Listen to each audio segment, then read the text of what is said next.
সংশ্লিষ্ট দপ্তরের ভারপ্রাপ্ত কর্তৃক উচ্চপদস্থ প্রশ্নগুলি মাননীয় সদস্য পাশে উল্লেখ করা হয়েছে। পর্যায়ক্রমে মাননীয় সদস্য নাম ডাকবেন। তিনি তার নামের পাশে উল্লেখিত একটা চিহ্নিত প্রশ্নের নাম্বার জানাবেন। এরপর সংশ্লিষ্ট দপ্তরের মাননীয় মন্ত্রী মহোদয়গণ প্রশ্নের উত্তর প্রদান করবেন। স্যার আমার একটা দোষ মোশন আছে স্যার। একজন দেখুন আগে প্রশ্ন উত্তর কোশ্চেন পাওয়া শেষ হোক। আমি আবার বলছি কোশ্চেন পাওয়া শেষ করলে পরে আমি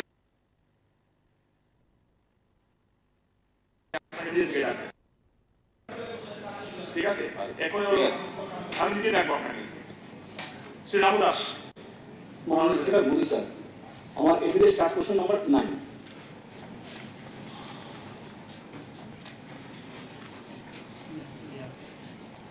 মাননীয় অধ্যক্ষ মহোদয়, মাননীয় বিধায়ক শ্রী রামু দাসের স্টার্ট কোশ্চেন নাম্বার 9 প্রশ্ন সেন্ট্রাল রোড এক্সটেনশন থেকে মধ্য প্রতাপপুর ভাইয়া টেকনো ইন্ডিয়া কলেজ পর্যন্ত রাস্তা প্রশস্ত করার কাজ যে শুরু হয়েছিল বর্তমানে সেটা কি অবস্থা? উত্তর হচ্ছে সেন্ট্রাল রোড এক্সটেনশন থেকে কলেজ পর্যন্ত রাস্তাটি প্রশস্তীকরণের কাজ প্রায় শেষ হয়ে গেছে। বাকি কাজ আগামী 1 মাসের মধ্যে শেষ হয়ে যাবে বলে আশা করি। সাপ্লিমেন্টারি স্যার, মাননীয় স্পিকার বলি স্যার, আমাদের সেন্ট্রাল রোড এক্সটেনশন হয়ে মধ্যপ্রতাপপুর ভাইয়া যে টেকনো ইন্ডিয়া কলেজ যে রাস্তাটা স্যার, এই রাস্তাটা 2016 এবং 17 অর্থবর্ষে এই কাজটা শুরু হয়েছিল স্যার। আমি লক্ষ্য করতে পেরেছি স্যার, আমাদের যখন বামপুর সরকার আমলে যখন কাজটা শুরু হয় তখন যারা একর করার কাজ শেষ হয়ে গিয়েছিল এবং একর করার পরে যারা যারা ছেড়ে সে রাস্তাটা শুরু হয়ে গিয়েছিল।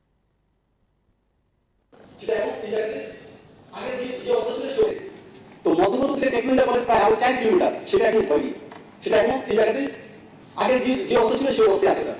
আর সেন্ট্রাল রোড থেকে আমাদের মধ্যপ্রদেশ পর্যন্ত এই রাস্তা হচ্ছে 40 ফুট রাস্তা, এটা সম্পূর্ণ হয়েছে, বাকি রাস্তা সম্পূর্ণ হয়নি, কিন্তু স্যার বন্ধ ছিল টেকনিক্যাল কলেজ পর্যন্ত স্যার। এটা আমার বিষয় স্যার। মাননীয় অধ্যক্ষ মহোদয়, এখানে জমি অধিগ্রহণ 0.82 কিলোমিটার অর্থাৎ ঝুলন্ত ব্রিজ থেকে ডুয়েস ক্লাবের অংশ তার প্রস্থ হচ্ছে 7 মিটার, মহালগঞ্জ বাজার থেকে ঝুলন্ত ব্রিজ 1.18 কিলোমিটার এবং এই অংশের প্রস্থ 5 মিটার থেকে 5.50 মিটার।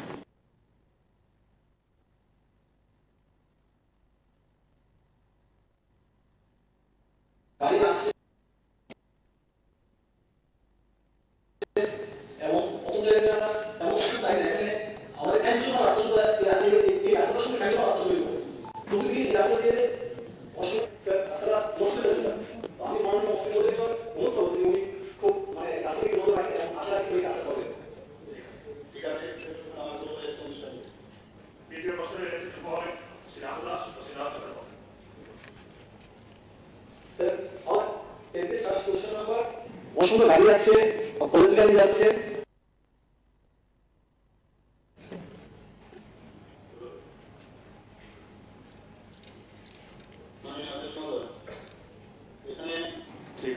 ঠিক আছে, আমার বছর এসে নিশ্চয় নিবে। দ্বিতীয় প্রশ্নে এনেছেন যুক্ত হবেন শ্রী রামু দাস ও শ্রী নারায়ণ সরকার মহোদয়। স্যার, আমার এফিডেভিট স্টার্ট কোশ্চেন নাম্বার 10।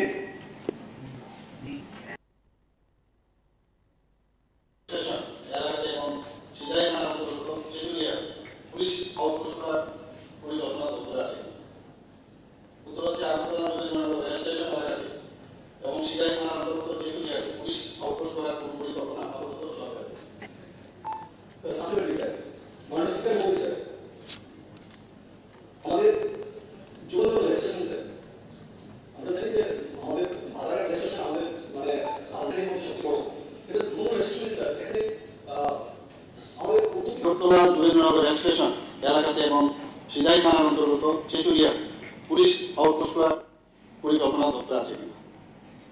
উত্তর হচ্ছে আগরতলা যোগেন্দ্রনগর রেল স্টেশন এলাকাতে এবং সিদাই থানার অন্তর্গত চেচুরিয়াতে সরকারি। সাপ্লিমেন্টারি স্যার, মাননীয় স্পিকার মোদী স্যার, আমাদের যোগাযোগ রেজিস্ট্রেশন স্যার, আমরা জানি যে আমাদের বাজারের রেজিস্ট্রেশন আমাদের মানে রাজধানীর মধ্যে সবচেয়ে বড়, কিন্তু যোগাযোগ রেজিস্ট্রেশন স্যার এখানে আমাদের উত্তর ত্রিপুরা থেকে যারা আসে এই স্টেশনে, যারা পার্শ্ববর্তী এলাকার অফিসাররা এখানে বসবাস করে, তো ওইখানে সব থেকে লক্ষ্য রেখেছে, পারিপার্শ্বিক সব থেকে চিন্তা করেছে, আমার আপোষটা করা খুবই জরুরি স্যার। মাননীয় অধ্যক্ষ মহোদয়, এখানে বিগত 30/7/2008 ইংরেজি তারিখে রাজ্যের স্বরাষ্ট্র দপ্তর কর্তৃক যোগেন্দ্রনগর রেল স্টেশনে একটি জিআরওপি অর্থাৎ গভর্নমেন্ট রেলওয়ে আউটপোস্ট করার অনুমোদন দেওয়া হয়েছে, কিন্তু কিছু প্রশাসনিক এবং অপারেশনাল সমস্যার কারণে তা চালু করা সম্ভব হয়নি। তাছাড়া আগরতলা যোগেন্দ্রনগর রেল স্টেশন এলাকার যে নিকটবর্তী থানা সেটা হচ্ছে পূর্ব আগরতলা থানা এবং চেচুড়িয়া এলাকায় অবস্থিত সিধাই থানার যে বিগত 3 বছরে যেসব অপরাধ তালিকা আমার কাছে আছে সেই অনুযায়ী আমাদের স্বরাষ্ট্র দপ্তর অনেকগুলো বিষয় দেখে তারপর চিন্তা করে যে ওখানে আউটপোস্টের প্রয়োজন আছে। তবু উনি যখন বলতে মাননীয় বিধায়ক, আমি স্বরাষ্ট্র দপ্তরের সাথে কথা বলবো। স্যার, মাননীয় অধ্যক্ষ মহোদয়, চিচুড়িয়া যে জায়গাটা আমি প্রশ্নটা করেছিলাম আউট করার ব্যাপারে, কারণ চিচুড়িয়াটা সিরাই থানার অন্তর্গত। চিচুড়িয়া থেকে সিরাই থানার দূরত্ব প্রায় 15 কিলোমিটার প্রায়। তো 15 কিলোমিটার দূর থেকে কোনো পুলিশ প্রশাসনের যদি কোনো সাহায্য প্রয়োজন হয়, পুলিশ আস্তে আস্তে অনেক সমস্যা তৈরি হয়ে যায়। কারণ আমরা বিগত দিন লক্ষ্য করেছি, হয়তো বা পুলিশ করে অনেক কিছু নাও থাকতে পারে, মানুষ কেস সব ব্যাপারে নাও করতে পারে, কিন্তু অসামাজিক কিছু কাজ হয় যেটা মানুষ ভয়ে মুখ খুলতে পারে না। বিশেষ করে নেশাকার হয়ে রমরমা বাণিজ্য এই চেচুড়িয়া দিয়ে করিডোর হিসাবে ব্যবহার করছে। আমাদের যে চেচুড়িয়াটা ওইখানে কোলকুলিয়া, সাটুরিয়া, বাদলঘাট, বামুকিয়া, ফটিকছড়া, ছানিপুর ওই সব জায়গা থেকে কিন্তু সরাসরি যুক্ত, এটা জংশন বলা যায়, চেচুড়িয়া হয়ে যায় ওই সব জায়গাতে। তো জংশন যেই জায়গাতে সেটা অনেক ক্ষেত্রে ব্যবহৃত হচ্ছে। হ্যাঁ, একটা সাপ্লিমেন্টারি এখানে দরকার আউটপোস্ট করা, কারণ মানুষ কেস করতে অনেক কিছু পুলিশের যে প্রশাসনের যে সুবিধা পাওয়ার ক্ষেত্রে সেটা আমি আবেদন রাখবো যাতে এখানে একটা আউটপোস্ট করা। মাননীয় অধ্যক্ষ মহোদয়, এখানে রিপোর্ট তো এখানে উনি মাননীয় বিধায়ক বলছেন যে অনেক সময় ঠিকভাবে থানাতে অনেকে যায় না বা ইত্যাদি ইত্যাদি, কিন্তু আমার কাছে যে রিপোর্ট আছে চেচুড়িয়াতে আপনার এখন পর্যন্ত নথিভুক্ত অপরাধের সংখ্যা 2020-এ চেচুড়িয়াতে মাত্র 2টো, আর 2021-এ 3টে, আর 2022-এ 0। যেটা মানে রিপোর্টিং আমার কাছে। বাকি উনি যেটা বলছেন এগুলো বিষয়ে কথা বলবো, প্রয়োজনে আপনার সাথে আমার সাথেও দেখা করতে পারেন, লিখিত আকারেও দিতে পারেন। পরবর্তী প্রশ্ন এনেছেন মাননীয় শ্রী বীরেশ মহোদয়। Honorable Speaker, sir, start question 1A.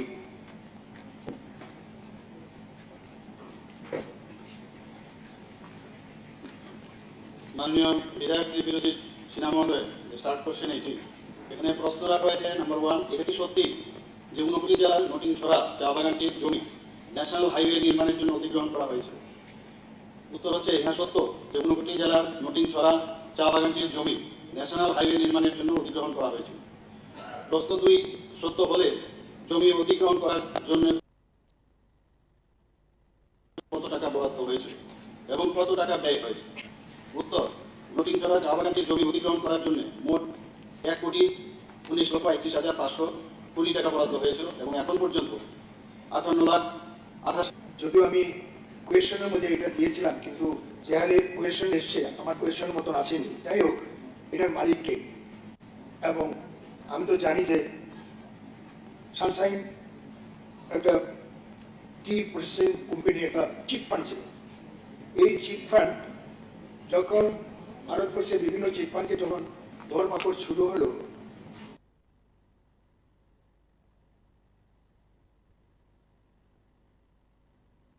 এই চিট ফান্ডের যে অ্যাকাউন্টে ছিল কৈলাসহর স্টেট ব্যাংকে, এটা সিল করা দেওয়া হয়েছিল। এবং এখানে দেখা যায় যে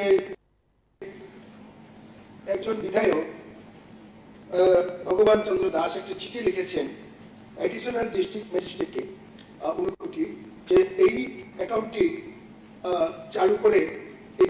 চালু করার জন্য। এবং এখানে ডিএম ছুটিতে ছিল এবং উনি আবার একাধারে ল্যান্ড অ্যাকুইজিশন আমার কালেক্টর। উনি এমএলএ সাহেবের চিঠি পেয়ে উনি branch manager state bank of ইন্ডিয়াকে চিঠি লিখেছেন যে এই অ্যাকাউন্টটি আবার চালু করেছে। 58,28,476 টাকা ওই অ্যাকাউন্ট থেকে ওই চিট ফান্ডের একজন লোক টাকাটা উল্টো করেছে। এখন প্রশ্ন হচ্ছে এই চা বাগানের মালিকটা কে এবং এই চা বাগানের মালিককে এবং এই কম্পেনসেশন টাকাটা পাওয়ার অধিকার কে? আর 2 নম্বর প্রশ্ন হলো যে চা বাগানের শ্রমিকরা আজকে এখানে অধ্যায় আছে এবং বেশিরভাগ চা বাগানের জমি সরকার খাস করে দিয়েছে। খাস করার ফলে চা বাগানের শ্রমিকরা চা গাছের সঙ্গে যুক্ত, কিন্তু যদি চা গাছই সেখানে শেষ হয়ে যায়, শ্রমিকরা কোথায় যাবে? মাননীয় অধ্যক্ষ মহোদয়, মাননীয় বিধায়ক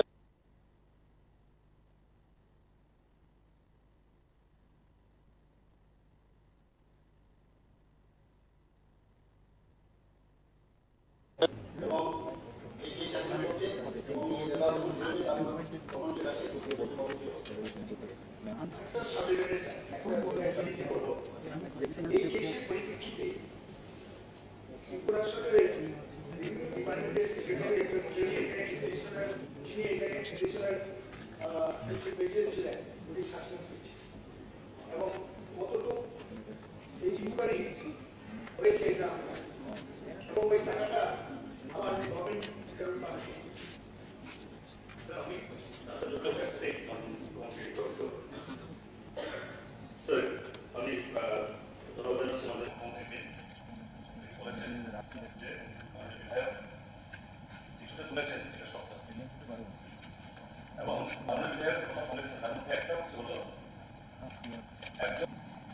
এবং মাননীয় বিধায়ক কথা বলেছেন, তার মধ্যে একটা হলো একজন এই হাউসের মাননীয় সদস্য তিনি চিঠি দিয়েছেন সেই চিট ফান্ডকে টাকা দিতে দেওয়ার জন্য। আমি মাননীয় মুখ্যমন্ত্রীর কাছ থেকে স্যার আপনার মাধ্যমে এই চাইব যে এই ঘটনার সুষ্ঠু তদন্ত করে কিভাবে একজন বিধায়ক কিভাবে একটা পেইন্টেড একটা সংস্থাকে টাকা দিয়ে দেওয়ার জন্য হলো, এর উপরে কোন ব্যবস্থা গ্রহণ করা হবে।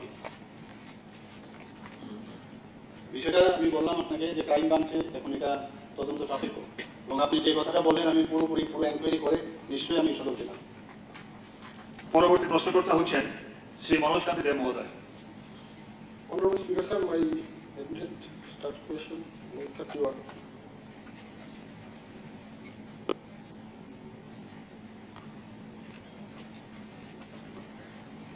মাননীয় অধ্যক্ষ মহোদয়, মাননীয় বিধায়ক শ্রী মনোজ কান্তি দেব, যে স্টার্ট কোশ্চেন নাম্বার 31, এর মধ্যে যে প্রশ্ন 1 নম্বর হচ্ছে কমলপুর মহকুমার হারের খোলা থেকে ঝুলন্ত সেতু পর্যন্ত নদীর ভাতিতে ম্যাটেরিং ও কার্পেটিং করার কোনো পরিকল্পনা দখল রয়েছে। উত্তর হচ্ছে কমলপুরের হারের খোলা থেকে ঝুলন্ত সেতু পর্যন্ত নদীর ভাতিকে ম্যাটেরিং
শ্রী শ্যামাচন্দ্র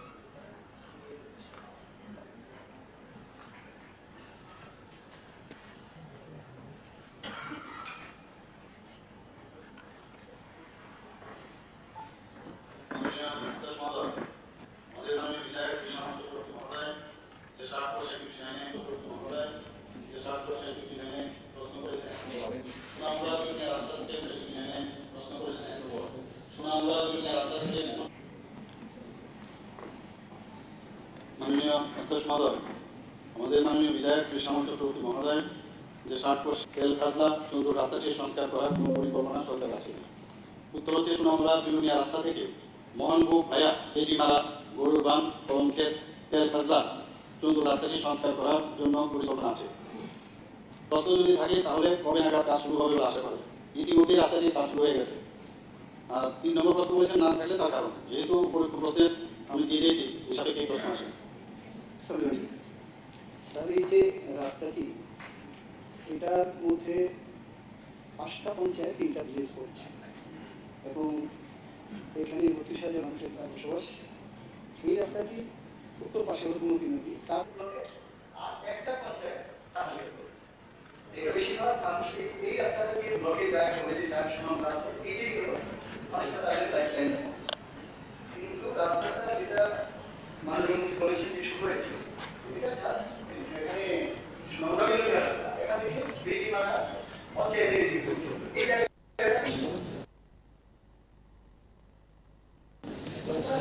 মানুষের রাস্তাটা দিয়ে অনুরূপ পথে যাওয়ার কাজ সেখানে শুরু হয়।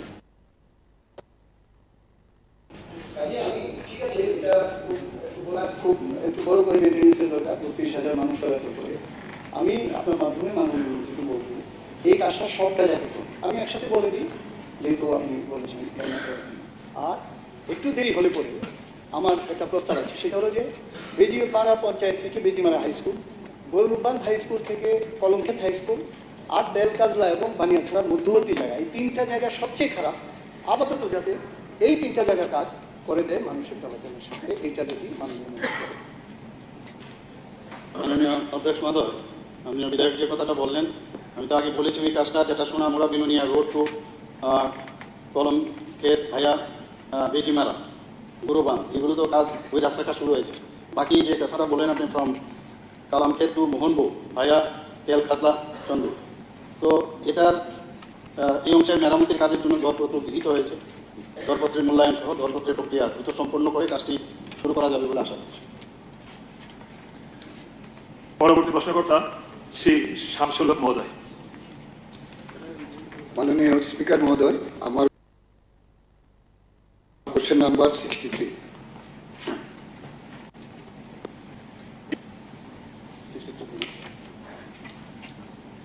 মাননীয় অধ্যক্ষ মহোদয়,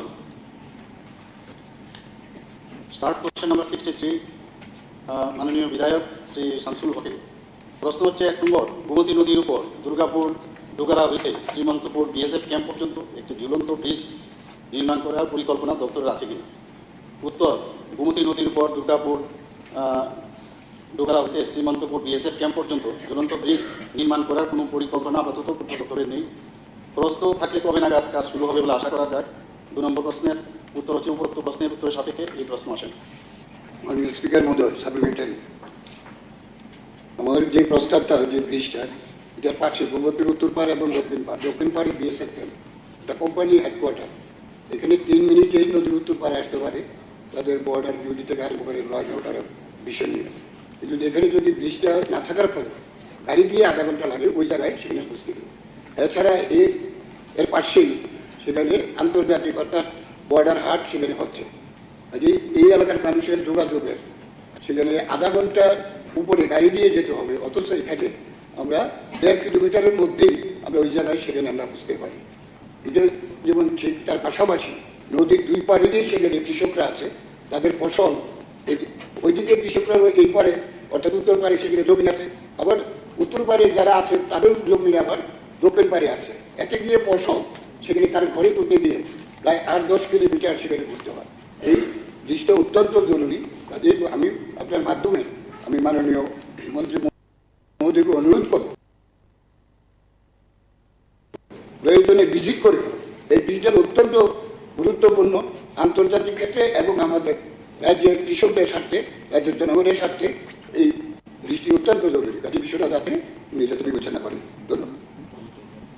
মাননীয় অধ্যক্ষ মহোদয়, এখানে কিন্তু অলরেডি দুটো যোগাযোগের ব্যবস্থা আছে। একটা হচ্ছে দুর্গাপুর থেকে গোমতী নদীর উপর পূর্ত দপ্তর সড়ক ও সেতু কর্তৃক নির্মিত সোনামুড়া সংহতি ব্রিজ হয়ে শ্রীমন্তপুর ভায়া রবীন্দ্রনগর রাস্তা, যার দৈর্ঘ্য 6 কিলোমিটার একটা রাস্তা। আরেকটা রাস্তা হচ্ছে দুর্গাপুর থেকে গোমতী নদীর উপর রুরাল ডেভেলপমেন্ট ডিপার্টমেন্ট দ্বারা নির্মিত স্টিল ফুট ব্রিজ হয়ে শ্রীমন্তপুর পর্যন্ত রাস্তা, যার দৈর্ঘ্য 4.50 কিলোমিটার। এই স্টিল ফুট ব্রিজটি দিয়ে পায়ে হেঁটে অথবা দ্বিচক্র যান দিয়ে চলাচল করা যায়। স্টিল ফুট ব্রিজটির দৈর্ঘ্য 126 মিটার এবং প্রশস্ততা 1.9 মিটার। মাননীয় সদস্য পরবর্তী প্রশ্নকর্তা শ্রী সুদীপ সরকার মহোদয়। মাননীয় স্পিকার স্যার, আমার স্টার্ট কোশ্চেন 82।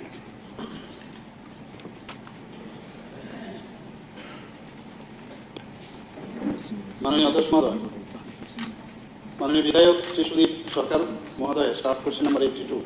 প্রশ্ন 1, বরজলা বিধানসভা নির্বাচনী কেন্দ্রের অন্তর্গত কৃষি জমিগুলিতে জলসেচের জন্য মিনি ডিপ টিউবওয়েল বসানোর কোনো পরিকল্পনা সরকারের আছে? উত্তর হচ্ছে, বরজলা বিধানসভা নির্বাচনী কেন্দ্রের অন্তর্গত এলাকায় তথা এএমসি ওয়ার্ড এলাকায় কৃষি জমিগুলিতে জলসেচের জন্য 32টি মিনি ডিপ টিউবওয়েল অর্থাৎ স্মল বোর টিউবওয়েল বসানোর পরিকল্পনা পূর্ত দপ্তরের জলসম্পদ বিভাগ থেকে 2021-22 অর্থ বছরে নেওয়া হয়েছে।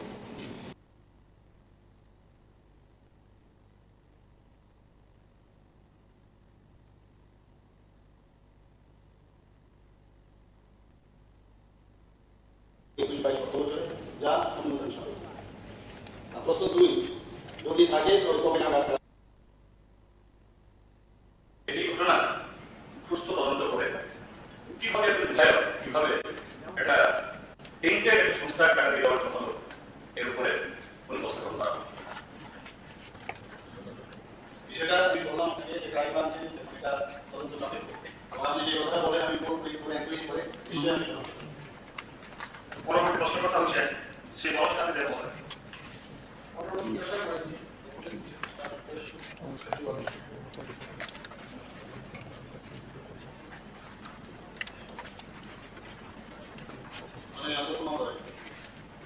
মাননীয় বিধায়ক শ্রী মহাসাথী দেব, যে স্যার কৃষকরা উপকৃত হবে, তার দ্বারা আমরা যারা আছি আমরাও সেক্ষেত্রে উপকৃত।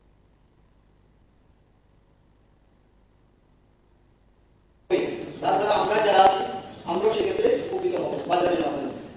ধন্যবাদ। মাননীয় অধ্যক্ষ মহোদয়, আমরা ওই বিষয়টা খুব গুরুত্ব সহকারে এটা দেখি। আমি তার বিষয়ে বলতে চাই, বর্তমানে বরজলা বিধানসভা নির্বাচনী কেন্দ্রে অন্তর্গত কৃষি জমিগুলিতে জলসেচের জন্য 9টি ডিপ টিউবওয়েল এবং একটি ডিপ ইরিগেশন স্কিম আছে, যা দিয়ে বর্তমানে 213 একর জমিতে জলসেচের ব্যবস্থা আছে। উন্নত প্রকল্পে আরও 32টি মিনি ডিপ টিউবওয়েল অর্থাৎ স্মল টিউবওয়েল দিয়ে আমন্ত্রিত জমিতে জলসেচের ব্যবস্থা পরিকল্পনা করে আছে। পরবর্তী প্রশ্নকর্তা হচ্ছে শ্রী গণেশ দেব মহোদয়। Honorable Speaker, sir, let me take a question. Thank you.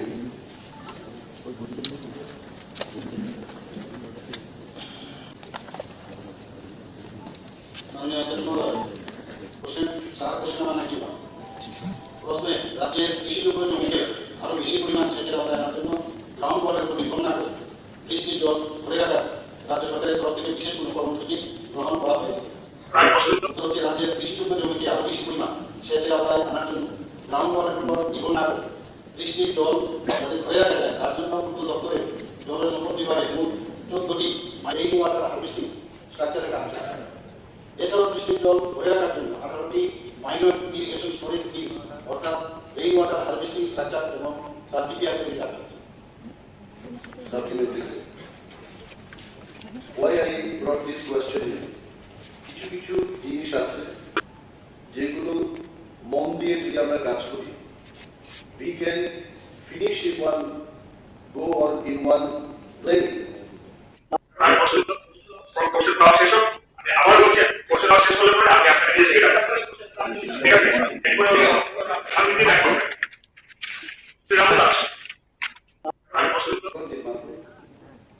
আমি 20 বছর আগে যখন এমএলএ ছিলাম, প্রয়োজনে আপনি সংস্থান করে নিশ্চয়ই সেটা আমি মাননীয় সরকারের কাছে বিশেষ করে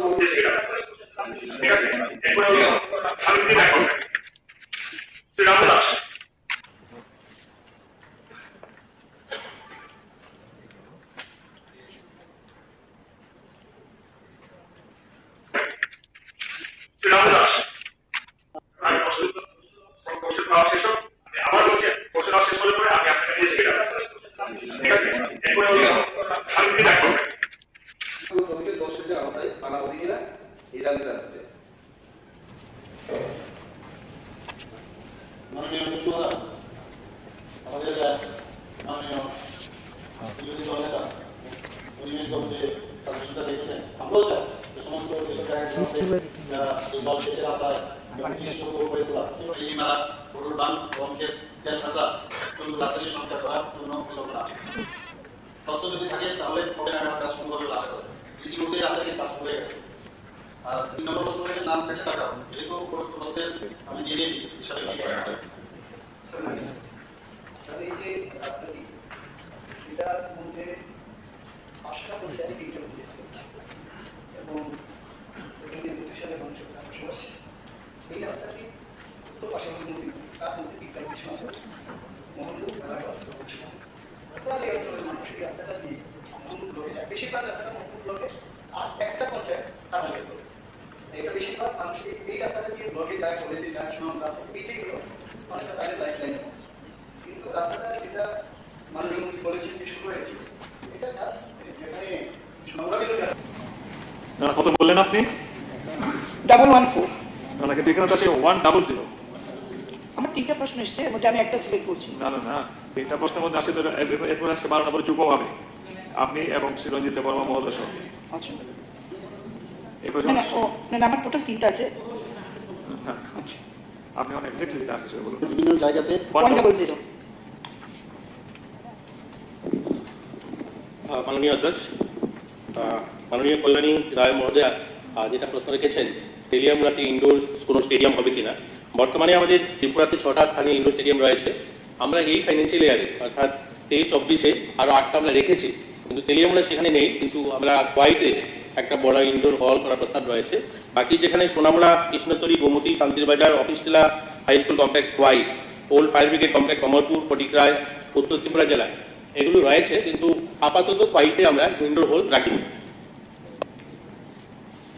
মাননীয় অধ্যক্ষ মহোদয়, আমার সাপ্লিমেন্টারি কোয়েশ্চেন হলো যে খোয়াই একটা বিস্তীর্ণ এলাকা, খোয়াই জেলা এবং তেলিয়ামুড়া সহ খোয়াই, আসারামবাড়ি, রামচন্দ্রঘাট, কল্যাণপুর এবং কৃষ্ণপুর বিধানসভা কেন্দ্র, এখানকার ছেলেমেয়েরা, বিশেষ করে জনজাতি অংশের ছেলেমেয়েরা আজকে ত্রিপুরা রাজ্যে যত ফুটবল খেলোয়াড় আছে বেশিরভাগ খোয়াই জেলা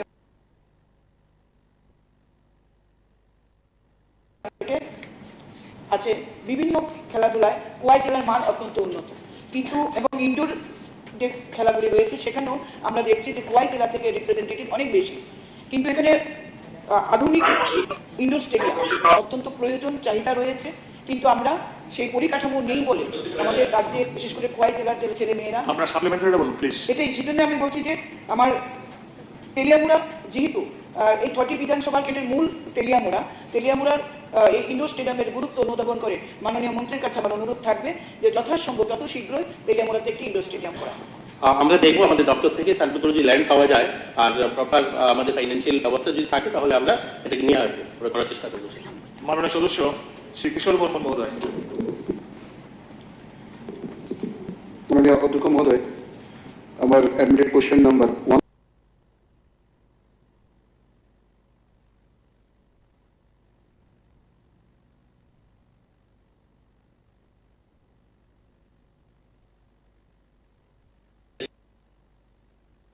মাননীয় সদস্য শ্রী কিশোর বর্মন মহোদয়।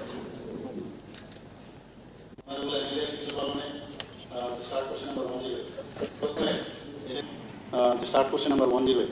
প্রশ্ন 1, এটা কি সত্য যে নলছড় বিধানসভা নির্বাচনী কেন্দ্র এলাকায় ফায়ার স্টেশন স্থাপনের কোনো পরিকল্পনা আপাতত সরকারের নেই? প্রশ্ন 3, থাকলে কবে নাগাদ স্থাপন করা হবে বলে আশা করা?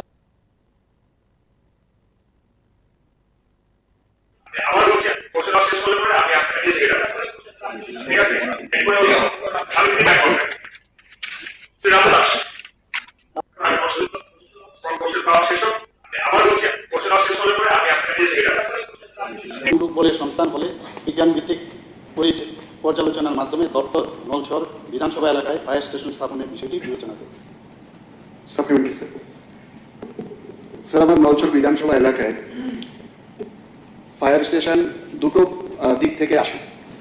একদিকে মেলাঘর ফায়ার স্টেশন, অন্যদিকে সোনামুড়া ফায়ার স্টেশন থেকে। আর এই দুটোই আমার বিধানসভার বাইরে। তো ওই দু স্থান থেকে নলছড় বিধানসভায় যখন কোনো দুর্ঘটনা ঘটে, ফায়ার ব্রিগেড আস্তে আস্তে দুর্ঘটনা এড়ানো সম্ভব হয় না। তো সেই কারণে নলছড় এলাকাতে একটু বিশেষ দৃষ্টি দিয়ে একটা ফায়ার সার্ভিস স্টেশন স্থাপন অত্যন্ত জরুরি।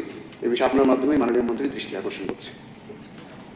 মাননীয় অধ্যক্ষ মহোদয়, যে কোনো ফায়ার সার্ভিস স্টেশন করতে গেলে যে স্ট্যান্ডিং ফায়ার অ্যাডভাইজারি কাউন্সিলের যে নির্দেশে 50 বর্গ কিলোমিটার এলাকার মধ্যে একটা ফায়ার স্টেশন করা যায়। তো নলছড় বিধানসভা নির্বাচনী কেন্দ্র এলাকা যে ফায়ার সার্ভিস স্টেশন, যেটা মেলাঘরের কথা উনি বলেছেন, মেলাঘর ফায়ার স্টেশন, তার দূরত্ব হচ্ছে 12 কিলোমিটার। তো সেই দিকে বিবেচনা করে স্ট্যান্ডিং ফায়ার অ্যাডভাইজারি কাউন্সিল বলছে এখানে এখন বর্তমানে এখন প্রয়োজন নেই। মাননীয় পরবর্তী প্রশ্ন যুব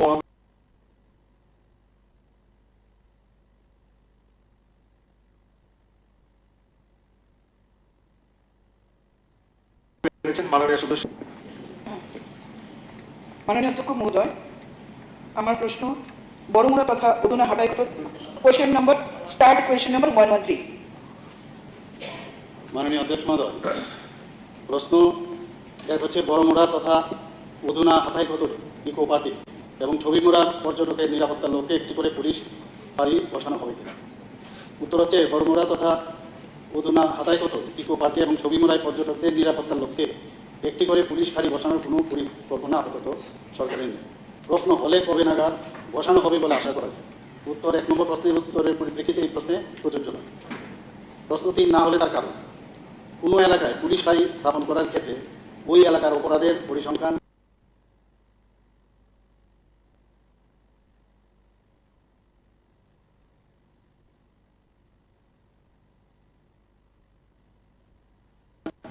পার্শ্ববর্তী এলাকা নিরাপত্তা বাহিনীর ক্যাম্প থেকে দূরত্ব ইত্যাদি পর্যালোচনা করা হয়েছে। বিগত 2 বছরে বড়মুড়া তথা উদুনা হাটাইকোট পার্কে এবং ছবিমুড়া পর্যটন কেন্দ্র এলাকায় মাত্র একটি অপরাধের মামলা নথিভুক্ত। তাছাড়া অন্যান্য সংশ্লিষ্ট বিষয় বিবেচনা করে বর্তমানে ওইসব স্থানে পুলিশ ফাঁড়ি নির্মাণের পরিকল্পনা হবে কি হবে না সেইভাবে সাপ্লিমেন্টারি স্যার,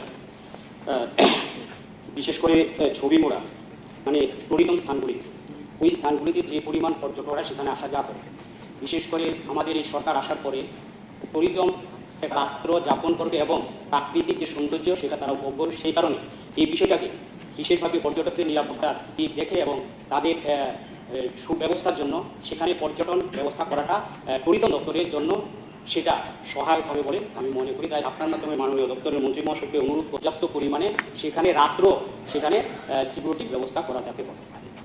মাননীয় অধ্যক্ষ মহোদয়, একসাথে একটি মানে সিমিলারিটি আছে আর কি।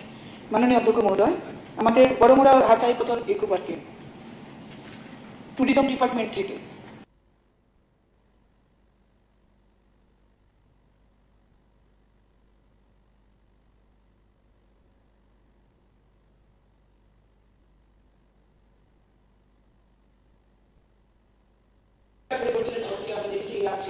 যে রাজ্যকে মানুষ চিনতই না, ভারতবর্ষের মানুষ চিনত না, বাইরের দেশের মানুষ চিনতে দূরের কথা ছিল।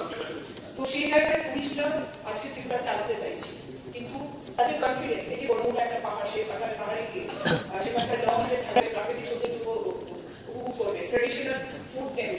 তো সেগুলির মানুষের সেই কনফিডেন্সটা পাহাড়ের থেকে সেগুলো উপলব্ধি করা সম্ভব হচ্ছে না। পাশাপাশি ওই জায়গায় একটা আউটপোস্ট অনেকটা দূরে রয়েছে, অন্তত সেখানে যদি বড়মুড়া পাহাড়ে করা যায়, যারা পুলিশ তাদের কনফিডেন্স বাড়বে এবং মানুষ রাত্রি যাপন করবে, পাহাড়ের সৌন্দর্য উপভোগ করবে। এই জন্য মাননীয় মন্ত্রীর কাছে, দপ্তরের মন্ত্রীর সহ এখানে একটি পুলিশ বাহিনী বসানো স্থায়ীভাবে বসানো হচ্ছে। এই বিষয়টা আসলে আরো বিবেচনা করছি যে পুলিশরা যাতে সেফটি এখানে থাকে এবং এটা নিয়ে অনেক আলোচনা হয়েছে। তো এটা আমাদের দপ্তরের তরফ থেকে ট্যুরিজমের সাথে করে আমরা একটা পুলিশ এই ধরনের একটা ব্যবস্থা হয়তো আগামী দিন আমরা করার করবো। পরবর্তী প্রশ্ন হচ্ছে যুগ্মভাবে শ্রীমতী কল্যাণ সাহারা মহোদয়া ও শ্রীমতী রঞ্জিত দেববর্মা মহোদয়। It is question number 114. Start question.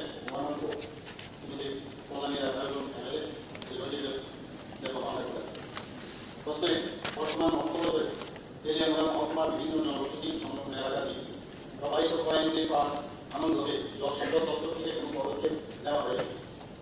উত্তর হচ্ছে হ্যাঁ, বর্তমানে অর্থবছরে তেলিয়ামুড়া মহকুমার বিভিন্ন জনবসতি সংরক্ষণ এলাকাতে প্রবাহিত কয়েকটি বা আনন্দ পূর্ত দপ্তরের জল সম্পদ দপ্তর থেকে পদক্ষেপ নেওয়া হয়েছে। প্রশ্ন নেওয়া হলে কি পদক্ষেপ নেওয়া হয়েছে? উত্তর হচ্ছে পূর্ত দপ্তরের জল সম্পদ বিভাগ থেকে তেলিয়ামুড়া মহকুমার বিভিন্ন জনবসতি সংলগ্ন এলাকাতে প্রবাহিত নদীর বা আনন্দের দুটি স্থান মোট দীর্ঘ 200 মিটার চিহ্নিত করে শিবির তৈরি করে উদ্যোগন কর্তৃপক্ষের অর্থাৎ অর্থ দপ্তরের কাছে special assistant state for capital investment 2023-24 থেকে অনুমোদনের জন্য পাঠানো হয়েছে। অনুমোদন পেলে উদ্যোগের অর্থের ব্যবস্থা হলে কাজ হাতে নেওয়া। 3 নম্বর প্রশ্ন হচ্ছে 24 রামচন্দ্রগড় বিধানসভা অন্তর্গত দায়িত্ব সরকার প্রধানমন্ত্রীরা উকিল আলেকসা গ্রাম এবং কালীবাড়ি এলাকার কয়েকটি বা ভাঙন প্রতিরোধ করার জন্য রাজ্য সরকারের কোনো পরিকল্পনা আছে। 24 রামচন্দ্রগড় বিধানসভা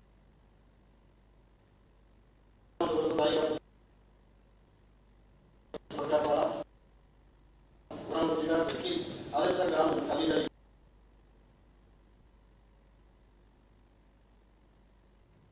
এলাকায় কয়েকটি বা ভাঙন প্রতিরোধ করার কাজ করতে চেয়েছিলাম।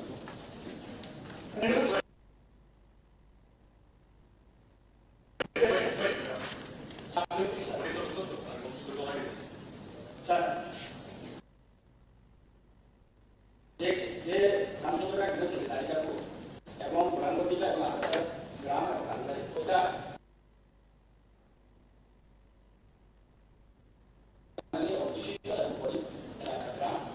আমি নিজে গিয়ে দেখেছি সেখানে অনেক গ্রাম অনেক নদীতে ভেঙে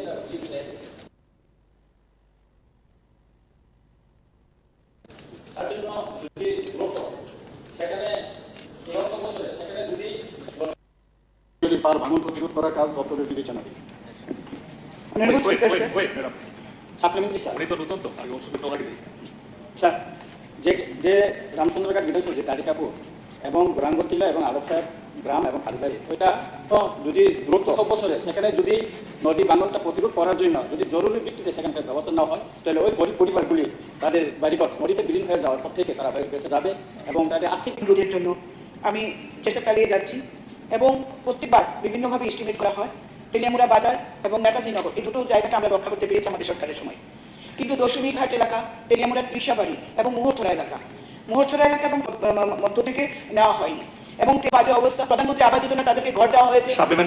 আমি একটু মাননীয় অধ্যক্ষ মন্ত্রী একটু সময় দেবেন, এটা অত্যন্ত গুরুত্বপূর্ণ বিষয়। হ্যাঁ, সেটাই বলছি যে বারবার এস্টিমেট করা হয়, এস্টিমেট পাঠানো হয়, কিন্তু দপ্তর থেকে আমরা প্রয়োজনীয় পদক্ষেপ নিতে দেখি না। আমরা ওয়াটার রিসোর্সের মাননীয় সেক্রেটারি বিদেন যে সেক্রেটারি ছিল ওনার সাথে কথা বলেছি, উনি বলেছেন এসডিআর থেকে ফান্ড চলেও গেছে, কিন্তু অথচ এই কাজগুলি হয়নি। কার নেগলিজেন্সের কারণে, এই যে কার নেগলিজেন্সের কারণে বারবার সেন্ট্রাল গভর্নমেন্ট থেকে ফান্ড আসা সত্ত্বেও এই কাজগুলি হচ্ছে না এবং কেন হচ্ছে না, এটাই ইমিডিয়েট ব্যবস্থা নেওয়ার জন্য মাননীয় মুখ্যমন্ত্রী তথা দপ্তরের মাননীয় মন্ত্রীর কাছে আমার আবেদন। মাননীয় অধ্যক্ষ মহোদয়, আমার ওই বিষয়ে সাপ্লিমেন্টারি মাননীয় অধ্যক্ষ মহোদয়, কুমারঘাট শহরে যেটা দেওয়া নদীর উপরে ব্রিজ গত 2018 সালে যে ভয়ানক ফ্লাড হয়েছিল সেই ফ্লাডের সময় তারা একটা বড় ভাঙন দেখা দিয়েছে। যথারীতি বছর 3 আগে তার একটা টেন্ডার হয়েছিল তার ভাঙনটা রোধের জন্য, অজ্ঞাত কারণে সেই টেন্ডারটা ক্যান্সেল হয়ে যায়। কিন্তু বর্তমানে তার যেটা পরিস্থিতি মানে যে কোনো সময় ব্রিজটাই মানে ব্রিজের একটা অংশ ভেঙে পড়ে যেতে পারে যদি খুব ইমিডিয়েটলি যদি সেটাকে কোনো ব্যবস্থা না নেওয়া হয়। তাই আমি মাননীয় মুখ্যমন্ত্রীর কাছে এটা ওয়াটার রিসোর্স ডিপার্টমেন্টের তরফ থেকে যদি অতি সত্ত্বর একটা বিহিত ব্যবস্থা করা হয়, তাহলে হয়তো না কুমারঘাট শহরটা বেঁচে যাবে, ব্রিজটা বেঁচে যাবে, নতুবা যে কোনো সময় দুর্ঘটনা ঘটার একটা প্রবল সম্ভাবনা সেখানে রয়ে গেছে। তাই মাননীয় মুখ্যমন্ত্রীর প্রতি আমার সেই আবেদন রইল। মাননীয় অধ্যক্ষ মহোদয়, এখানে 24 রামচন্দ্রঘাট বিধানসভার অন্তর্গত আমাদের মাননীয় বিধায়ক রঞ্জিত বাবু যেটা বললেন, আমি নিশ্চয়ই এটা ত্বরান্বিত করার জন্য আমি দপ্তরকে বলবো। আর মাননীয় বিধায়িকা আমাদের কল্যাণী সাহারায় মহোদয় যেটা বললেন সেটাও আমি দেখবো এখানে কেন বারবার স্যাংশন হওয়ার পরে সেটা কেন কাজ হচ্ছে না। কিন্তু আমার কাছে যা খবর আছে এটা পাঠানো হয়েছে special assistant two state for capital investment অনুমোদনের জন্য পাঠানো হয়েছে। অনুমোদন পেলে নিশ্চয়ই এটা করবো। আর ভগবান যেটা কোশ্চেন করেছিলেন একটু আমি দেখবো, খবর নিয়ে আমি জানাবো। পরবর্তী প্রশ্নকর্তা শ্রী রঞ্জিত দাস মহোদয়। মাননীয় অধ্যক্ষ মহোদয়, আমার অ্যাডমিটেড কার্পোরেশন নং 130।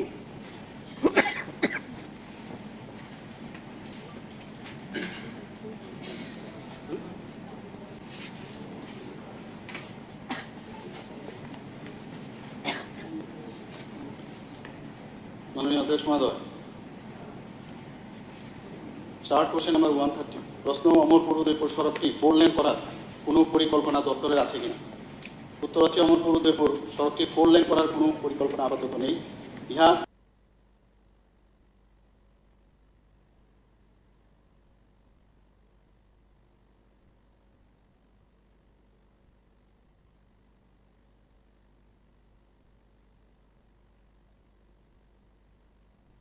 উল্লেখ্য যে উক্ত সড়কটিকে জাতীয় সড়ক হিসাবে উন্নতিকরণের জন্য বিগত মার্চ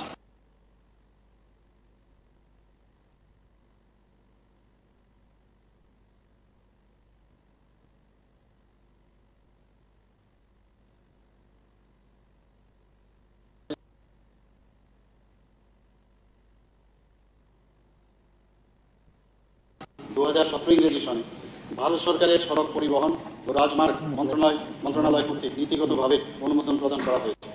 চূড়ান্ত অনুমোদন পাওয়া গেলে যানবাহন চলাচলের ঘনত্বের উপর ভিত্তি করে নভেম্বর 2020 অনুরোধ করা হয়েছে উপরোক্ত সড়কটি ইন প্রিন্সিপাল ডাইরেক্ট জাতীয় সড়কের মধ্যে একটি, অর্থাৎ অমরপুর উদয়পুর সড়ক। কেন্দ্রীয় ভূতল পরিবহন মন্ত্রণালয় এই সড়ককে জাতীয় সড়ক হিসাবে চিহ্নিত করার পর উন্নতিকরণ ও প্রশস্তিকরণের কাজ শুরু হবে। 2021-এর উত্তর 2020-তে পাঠানো হয়েছে। আমি আপনার মাধ্যমে দপ্তরের মাননীয় মন্ত্রীকে, দপ্তরে যারা আধিকারিক রয়েছেন তারা এই বিধানসভাতে যখন আলোচনা করা হয় এটাকে যতটা গুরুত্ব দেওয়া না, এটাও মন্ত্রীদের গোচরে নেওয়া হয় না। আমি বিশেষভাবে অমরপুর উদয়পুর রোডটি সম্পর্কে এই সভাতে বারবার উত্থাপন করছি, এই কারণে এটার গুরুত্ব কতটা আপনারা এখানে যারা এই সভাতে রয়েছেন তার সবাই অনুভব করবেন। এই সড়কটি দিয়ে তেলিয়ামুড়া আমাদের বিধানসভা, অম্ফি, অর্ব, গন্ডাছড়া, মাতার বাড়ি এবং বিশেষভাবে এখানে পর্যটন কেন্দ্র ছবিমুড়া এবং ডম্বুরে প্রচুর পরিমাণে লোক এই উদয়পুর অমরপুর মাত্র 27 কিলোমিটার রোড, এটা জিগজাগ রোড, এটাকে যদি 4 লেন করা হয় বা এটা প্রশস্তি করা হয় তাহলে পরে মাত্র 20 থেকে 15 মিনিট সময় লাগবে। সুতরাং আমি বিশেষভাবে অনুরোধ করব এটাকে যাতে গুরুত্ব দিয়ে এটাকে যাতে করা হয়, তাহলে পরে এই অত্র এলাকা বিশেষভাবে পর্যটন থেকে শুরু করে এই পর্বক আমাদের মহকুমা পম্পি আমাদের যে বিধানসভা কেন্দ্র রয়েছে আর বিশেষভাবে সুবিধা হবে। এ কারণে আমি আপনার মাধ্যমে মাননীয় মন্ত্রী মহাশয়কে বিনম্রতার সঙ্গে অনুরোধ করবো যাতে এই রাস্তাটিকে গুরুত্ব দিয়ে দেখা হয়। মাননীয় অধ্যক্ষ মহোদয়, আমি নিজেও যাই, প্রায়শঃ এই রাস্তা দিয়ে যাই এবং মাননীয় বিধায়ক শ্রী রঞ্জিত দাস মহোদয় যেটা বললেন আমি ওনার সাথে একমত। এবং যেহেতু একটা প্রজেক্ট অলরেডি পাঠানো হয়েছে, 4টে এরকম রাস্তার কথা বলা হয়েছে, এর মধ্যে 4 নম্বর পড়ছে ওনার যে রাস্তা, তো আমি নিশ্চয়ই এটা গুরুত্ব দেবো। 2021-এ আপনি বললেন যে বিধানসভায় উঠিয়েছিলেন, সেটা আমার জানা ছিল না এবং আমি দেখবো দপ্তরের সাথে কথা বলবো এবং আমরা চাই যে সব রাস্তায় প্রশস্ত হোক, সব রাস্তা দিয়ে আমরা সুন্দরভাবে চলাফেরা করি। তো বিষয়টা আমি গুরুত্ব দিয়ে দেখবো। উনি বলছেন যে গুরুত্ব দিয়ে দেখার জন্য, আমি নিশ্চয়ই গুরুত্ব দিয়ে দেখবো। এখন প্রশ্ন উত্তর পর্ব শেষ হলো। যে সমস্ত তারকা চিহ্নিত প্রশ্নের উত্তর দেওয়া সম্ভব হয়নি সেগুলো উত্তরপত্রগুলি এবং তারকা চিহ্নবিহীন প্রশ্নগুলির উত্তরপত্র সবার টেবিলে পেশ করার জন্য মাননীয় মন্ত্রী মহোদয়কে অনুরোধ করছি। বলুন দীপঙ্কর বাবু, বলুন। আমার ছিল মাননীয় স্পিকার স্যার, গত 28 জুন কুমারঘাটে উল্টা রথের দিক বিদ্যুৎ শকে 8 জনের দুর্ভাগ্যজনকভাবে মৃত্যু হয়েছে এবং 32 জন সেখানে আহত হয়েছে। এর মধ্যে শিশু এবং মহিলা সেখানে আছেন। আমি কেন এটাকে বাতিল করলাম? এমএলএ নয়ন সরকার, সুদীপ সরকার, ইসলামউদ্দিন, শৈলেন্দ্র নাথ সহ আমরা গেছি এবং মুখ্যমন্ত্রী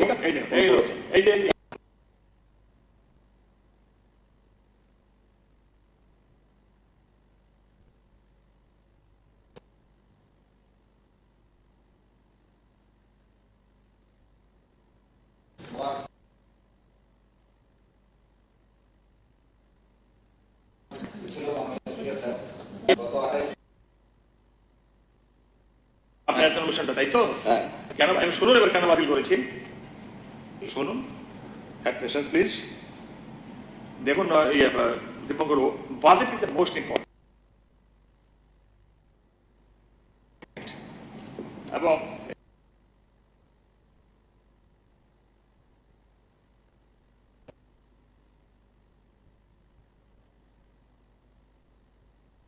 বাজেট সেশনে দেখুন আপনি জিনিসটা, এটা যদি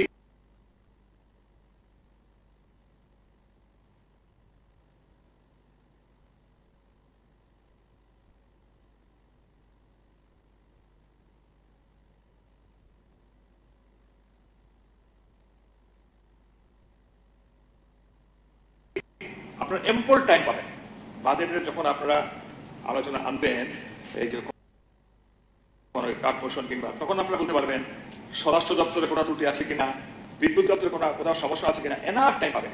কিন্তু এটাকে কিন্তু বাজেট সেশনে অ্যাডজনমেন্ট মোশন আমি করতে পারি না, অনেকগুলো আইন আছে, যদি বলেন। আপনার কথা শুনছিলাম যে কার্ড পোষণে আনা যাবে, বাজেটে কথা বলতে পারবে, বিভিন্ন জায়গায় সুযোগ থাকে, কিন্তু দি পয়েন্ট ইজ মানুষ ওইখানে ওই রকম ঘটনা হলো, মাননীয় মুখ্যমন্ত্রী গেছেন, I really thank you very much, সেই দিনই উনি সেখানে গেছেন, কিন্তু কেন হলো অনেকের অনেক কিছু জানা থাকতে পারে। Once we discuss who are the people responsible for this, এবং যে পরিবারের লোক মারা গেছে, অল অফ দেম, তাদের দেখা আমাদের আলোচনায় কিন্তু শেষ হবে না। বাট এইটা প্রশাসনিকভাবে সেই দিন আমার কাছে যতটুকু খবর আছে, প্রশাসনিক স্তরে বলেছে এই দিক দিয়ে যাওয়া যাবে না, but there was something, some person, উনি নিজের গায়ের জুড়ে বলেছে চলো, আমি বলছি এই দিক দিয়ে নিয়ে চলো, এবং তারপরে এই ঘটনাটা হলো। Why the assembly will not fine, ওই দারা সিংকে কেন আমরা বের করবো না? Because of him so many people have died.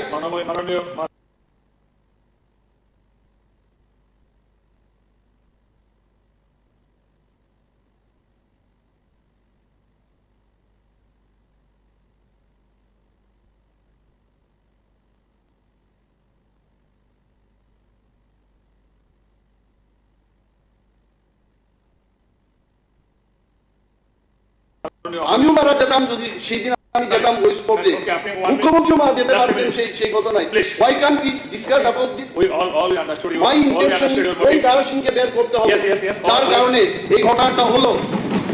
কে সেটা বলতে পারে? এটা আলোচনা কিনা, কার ব্যর্থতা, কোথায় ত্রুটি, কে সে দোষী, আলোচনা শুধু রয়ে গেল। সাপ্লিমেন্টারি জিজ্ঞেস করব, যে আত্মনির্ভর বলার পরে আপনি বলেন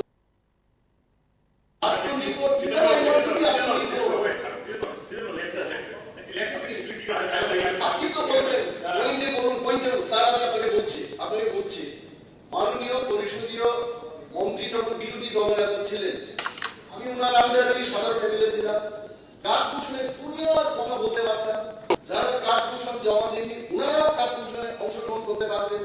এখন আইন দেখিয়ে বলা হচ্ছে যে যারা কার্ড পোষণ জানবে তারাই বলতে পারবে, এইগুলো তো আপনার দেখার বিষয়।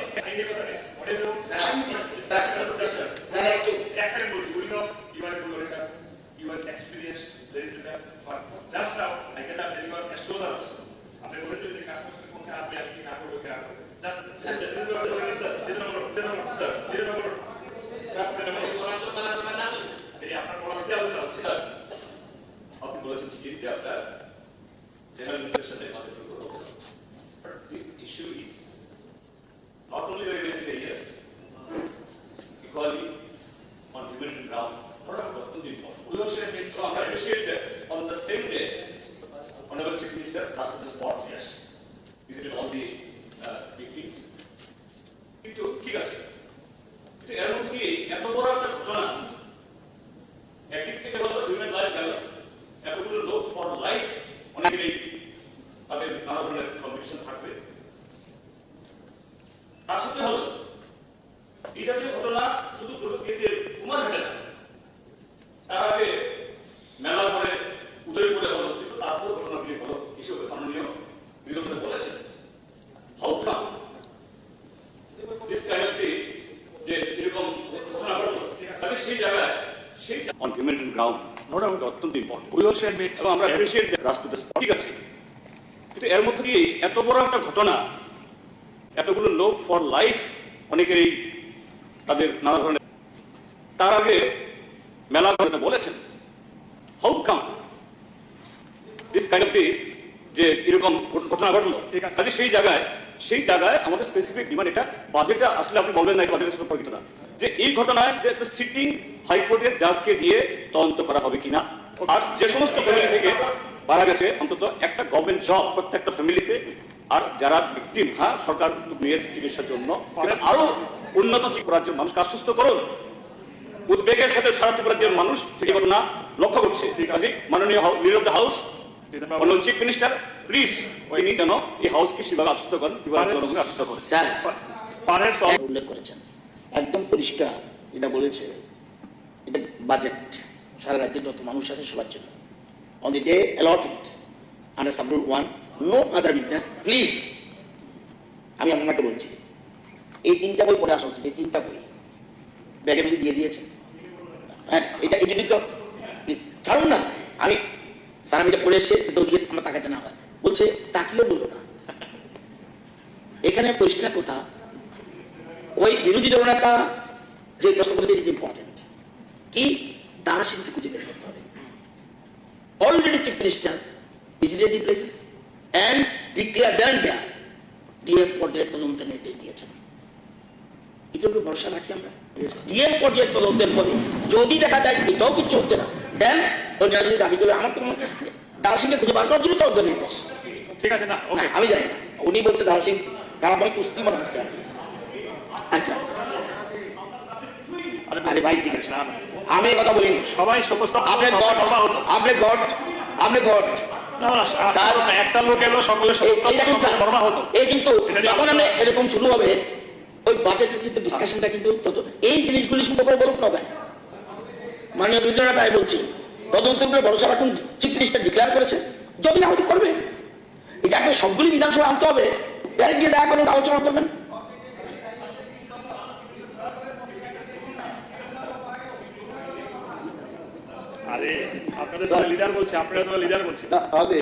তাহলে এইটুকু আমরা কনক্লুডিং স্টেটমেন্ট দিতে পারি, ওয়ান্স ডিএম পর্যায়ে যে তদন্তটা হবে, if we are not satisfied, তাহলে ম্যাজিস্ট্রেট লেভেল পর্যায়ে উনারা করবে, জুডিশিয়াল লেভেল করবে। এবং ওয়াই নট কম্পেনসেশনের যে টাকাটা, why don't we increase that? কারণ সেইটা আমি দেখেছি, মাননীয় উপজাতি কল্যাণ দপ্তরের মন্ত্রী উনি একটা জায়গায় গিয়ে 4 লক্ষ টাকা দিয়ে এসছেন, দাও দাও করে তারা চলে গেছে। Why don't we give them 20 lakhs? Compensation should be minimum 20 lakhs এই সমস্ত লোকের। This is our demand. ঠিক আছে, এটা রিথিং করা যাবে। রেফারেন্স পিরিয়ড, এখন রেফারেন্স পিরিয়ড আমি মাননীয় সদস্যদের নিকট থেকে 3টি রেফারেন্স পিরিয়ড নোটিশ পেয়েছি। সেই নোটিশগুলো পরীক্ষা নিরীক্ষার পর গুরুত্ব অনুসারে সভায় উত্থাপনের অনুমতি দিয়েছি। এখন আমি মাননীয় সদস্য শ্রীমতী মিনা রানী সরকার কর্তৃক আনিত রেফারেন্স পিরিয়ড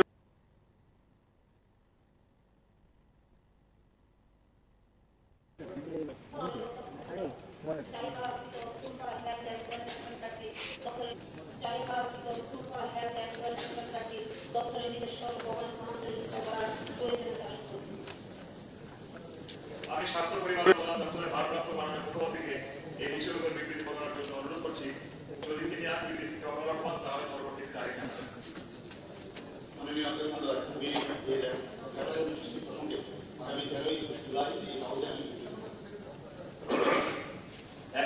এখন আমি মাননীয় সদস্য শ্রী অভিষেক দেবরায় কর্তৃক আনিত রেফারেন্স পিরিয়ডের বিষয়বস্তু সবাই উত্থাপন অনুরোধ করছি। মাননীয় সদস্য বিষয়গুলো উত্থাপন করবেন। মাননীয় ততক্ষণ আমার রেফারেন্স বিষয়বস্তুটি হল গোমতী জেলার মাতাবাড়ি বিধানসভার বন্ধুয়ায় প্রস্তাবিত কেন্দ্রীয় বিদ্যালয় স্থাপনের প্রয়োজনীয়তা সম্পর্কে।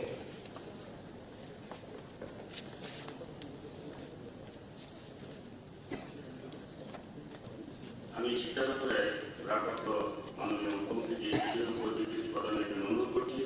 যদি তিনি বিবৃতি দেওয়া হন, তাহলে পরবর্তী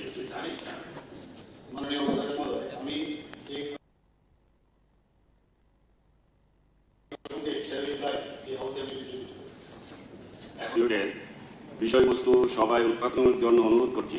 মাননীয় সদস্য বিষয়বস্তুটি উত্থাপন করবেন। মাননীয় স্পিকার স্যার, গত 9 জুলাই প্রতিবাদী কলম প্রবাদী বাংলা দৈনিকে একটা বড় একটা হেডলাইন দিয়ে একটা নিউজ বাইর হয়েছিল, দেশের মানচিত্রে ত্রিপুরা শেষ পরিত। সেখানে বলা হয়েছে গত 3 বছরে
এখন দৃষ্টি আকর্ষণীয় নোটিশ, আমি মাননীয় সদস্যদের নিকট থেকে 3 দিন দৃষ্টি আকর্ষণীয় নোটিশ পেয়েছি।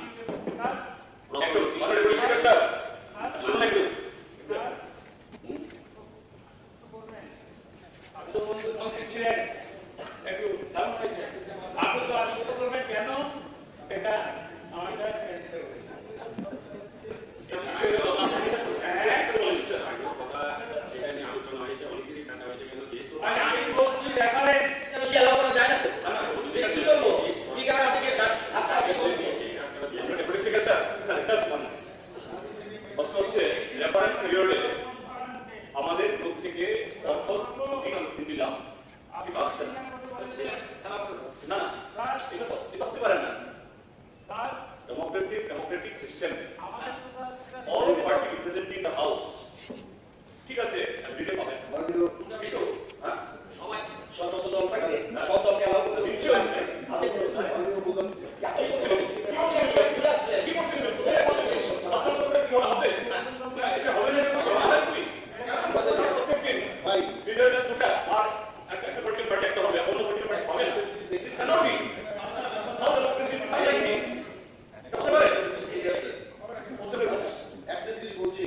আমরা দেখেছি মাননীয় উপাধ্যক্ষ মহোদয় একটা কথা আছে, এই যে রেফারেন্স পিরিয়ড এবং পলিং অ্যাডমিশনের ব্যাপার, ফার্স্ট ডেতে আমাদের পলিং থেকে আমরা মিনিমাম 6 থেকে 7টা রেফারেন্স পিরিয়ড জমা দিয়েছি, আমি দিয়েছি।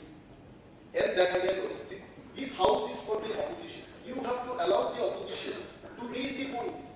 ওয়েয়ার আজকেও দেখেছি রেফারেন্স পিরিয়ডে আপনারা দুটো নিয়ে নিলেন, একটা আমাদের দিয়েছে, where is it should have been 2 from this side, আমাদের পেতে হবে একটা কথা, 2 from this side, 1 could have been that side। প্রশ্নটা আমরা এর সংখ্যা বলতে দিক থেকে we are 27 people and you are 32 people, সব দিক থেকে এটা আমার কথা না, আমাদের দুটি দলের জন্য কথা বলে কি উচিত আমাদের দাও কনসিডার করবেন, কনসিডার লাগবে।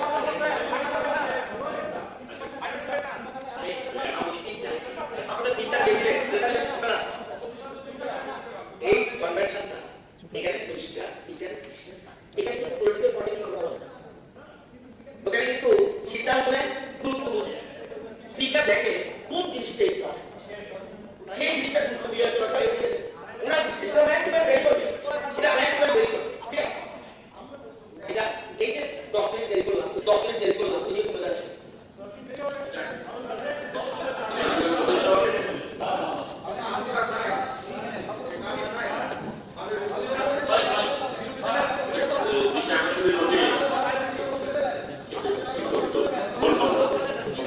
এখন দৃষ্টি আকর্ষণীয় নোটিশ, আমি মাননীয় সদস্যদের নিকট থেকে 3টি দৃষ্টি আকর্ষণীয় নোটিশ পেয়েছি। প্রথম নোটিশটি দিয়েছেন মাননীয় সদস্য শ্রীমতী কল্যাণী সাহারা। নোটিশটির বিষয়বস্তু হল প্রাকৃতিক দুর্যোগ তথা বিপর্যয় মোকাবেলার লক্ষ্যে ন্যাশনাল ডিজাস্টার রেসপন্স ফোর্সের একটি ব্যাটালিয়নকে ত্রিপুরা রাজ্যে স্থায়ীভাবে প্রেরণের জন্য ত্রিপুরা সরকারের তরফ থেকে কেন্দ্রীয় সরকারের দৃষ্টি আকর্ষণ করার প্রয়োজনীয়তা সম্পর্কে আমি মাননীয় সদস্য কর্তৃক কাঙ্ক্ষিত দৃষ্টি আকর্ষণ প্রস্তাবের জন্য সম্মতি দিয়েছি। এখন আমি রাজস্ব দপ্তরের ভারপ্রাপ্ত মাননীয় মন্ত্রীকে এই দৃষ্টি আকর্ষণীয় নোটিশটির উপর বিবৃতি দেওয়ার জন্য অনুরোধ করছি। যদি তিনি আর বিবৃতি দিতে অপরাধ হন তাহলে তিনি আমার পরবর্তী একটি তারিখ জানাবেন এই বিষয়ে বিবৃতি দিতে পারবেন। মাননীয় প্রধান আমি আগামী জানুয়ারি জুলাই এই হাউসে দ্বিতীয় নোটিশটি দিয়েছেন মাননীয় সদস্য শ্রী ভগবান চন্দ্র দাস। নোটিশটির বিষয়বস্তু হল কুমারঘাট মহকুমা শাসকের কার্যালয় উত্থাপনের সম্মতি দিয়েছি। এখন আমি রাজস্ব দপ্তরের ভারপ্রাপ্ত মাননীয় মন্ত্রী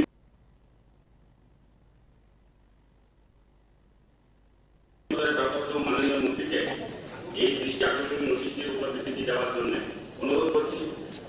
যদি তিনি আর বিবৃতি দিতে অপরাধ হন তাহলে তিনি আমায় পরবর্তী একটি তারিখ জানাবেন যেদিন তিনি এই বিষয়ে বিবৃতি দিতে পারবেন। তিনি এই বিষয়ে বিবৃতি দিতে পারবেন। মাননীয় প্রদেশ মহোদয়, দ্বিতীয় নোটিশটি যুগ্মভাবে দিয়েছেন মাননীয় সদস্য শ্রী শ্যামল চক্রবর্তী এবং শ্রী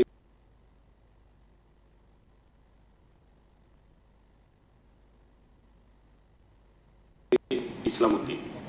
নোটিশটির বিষয়বস্তু হল এসপিজিটির মাধ্যমে চলতি নিয়োগ প্রক্রিয়া সম্পর্কে অনুরোধ করছি। যদি তিনি আর বিবৃতি দিতে অপরাধ হন তাহলে তিনি আমায় পরবর্তী তারিখ জানাবেন যেদিন তিনি এই বিষয়ে বিবৃতি দিতে পারবেন।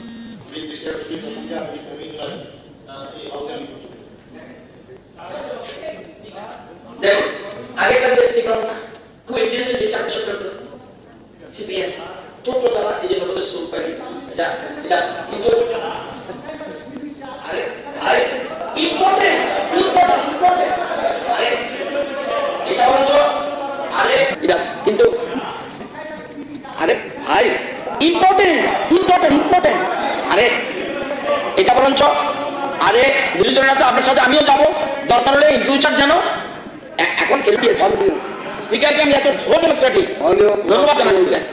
মাননীয় ডেপুটি স্পিকার স্যার, আমারও আজকে একটা কলিং অ্যাটেনশন ছিল জেআরপিটি নিয়োগ প্রক্রিয়ার অগ্রগতি সম্পর্কে। এটা নাও এখন একটা জাস্ট হাফ মিনিট টাইম নিচ্ছি মাননীয় মুখ্যমন্ত্রীর কাছে আপনার মাধ্যমে অনুরোধ জানাবো। উনি সেই দিন আমাদের মাননীয় সদস্য শ্রী সুদীপ রায় বর্মনকে, হাউসে অনেক কিছু হয়ে গেছে আমাদের সবারই জানা, he has been suspended for rest of the session বলে ঘোষণা হয়েছে। এবং বিরোধী দলের পক্ষ থেকে আমি অনুরোধ করব, all of us will remain member here. There are mistakes, there are scope of learning as well. ওই সাসপেনশনটাকে উইথড্র করে পুনরায় ওনাকে এই হাউসে ফেরানো যায় কিনা তার অনুরোধ জানাচ্ছি। ঠিক আছে। laying of papers on the table on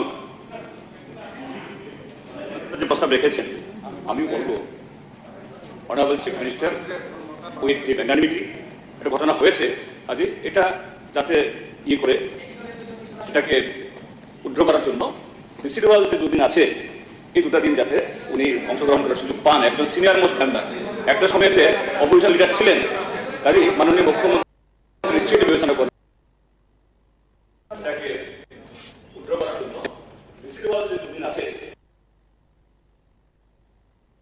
এই দুটা দিন যাতে উনি অংশগ্রহণ করার সুযোগ পান। একজন সিনিয়র মোস্ট মেম্বার একটা সময়তে অপোজিশন লিডার ছিলেন, কাজে মাননীয় মুখ্যমন্ত্রী নিশ্চয়ই বিবেচনা করবেন।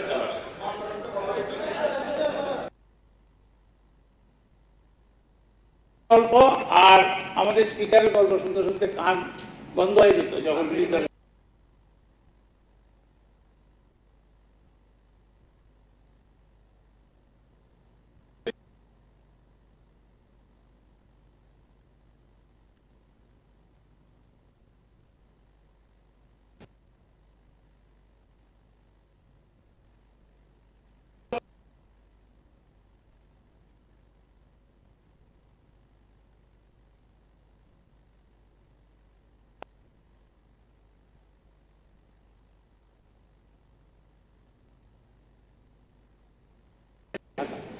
আমরা আনপার্লামেন্টারি কোনো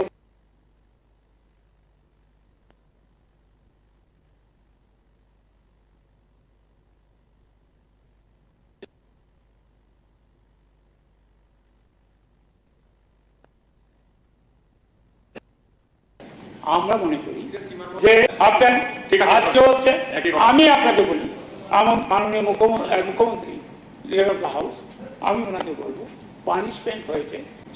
কথা হলো দণ্ডিতের সাথে দণ্ড লাগা, কাজের জবে আঘাতে সর্বশ্রেষ্ঠ বিচার।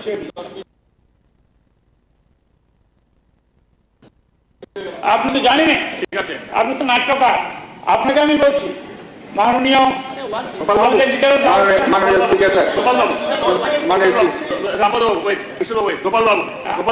আমি আপনাকে বলি, আমি মাননীয় লিডার অফ দ্য হাউসকে বলবো কনসিডার করে পানিশমেন্ট তো অলরেডি 400 টাকা একদিনে। 1 ঘন্টায় এই বিধানসভা খরচা হয় 18,267 টাকা। 1 মিনিটে বিধানসভা খরচা হয় 304 টাকা। রতনবাবু যে বললেন টাইম চলে যাচ্ছে, আমি শুনলাম এখানে বসে, হিসাব না আনলাম। আমরা এখানে শুড বি কনস্ট্রাকটিভ, আলোচনা হবে, সমালোচনা হবে, মন্তব্য হবে, ঠিক আছে, অ্যাকসেপ্টেড। এখন আমরা নেক্সট বিজনেসে যাচ্ছি। laying of papers on the table of the house. Now the business before the house, laying a copy each of the annual report of the Tripura Human Rights Commission for the year 2022. Number 2. ছিল আমি, আপনি ছিলেন না, I requested through your chair to honourable CM Sudip বাবুকে আবার আনা যায় কিনা, ফেরানো যায় কিনা একটা প্রস্তাব রেখে let him say something. ওকে, উনি একটা কিছু বলুন। আপনারা বলেছেন, উনি শুনেছেন, ভুল হয়ে বলেছেন, উনি শুনেছেন, let him think, উনি বলবেন, আপনারা বলেছেন, উনি শুনেছেন, বলবেন। নাম্বার 2, সুদীপ বাবুকে অনেক বলা হয়েছে, বারবার ওনাকে সাসপেনশন করা হয়েছিল, তারপরে শুরু দেওয়া হয়েছে, এরপরে এখানে দেখা গেছে বারবার, এবং ওনাকে বিষয়টা যে মধ্যে আছেন, হ্যাঁ, আপনি তো কুকুর তলার মধ্যে আছেন বলা হয়েছিল, এরপরে ওনাকে বলা হয়েছে তুমি কথাটা উঠিয়ে নিয়ে নাও, তুমি বিষয়টা এটাকে মাপ চেয়ে নাও, এই বলা হয়েছিল, কিন্তু রাজি হয়নি, স্বীকার করেনি। ঠিক আছে, ওকে। আরে আমি বললাম সময়ের দিকে দৃষ্টি রাখতে হবে। Number 2, the first regulations 2018 within bracket 3rd amendment. Number 3, the Tripura Anand marriage registration rules 2023, and number 4, the annual report of the Tripura Forest Development and Plantation Corporation Limited. For the now I request the Honorable Chief Minister to lay a copy of each of the above mentioned annual reports, regulation and rule of the table of the House. Mr. Speaker, sir, I hereby give notice of my intention to lay a copy of each. Number 1, the annual report of the Human Rights Commission for the year 2022, as required under Section 28 of the Protection of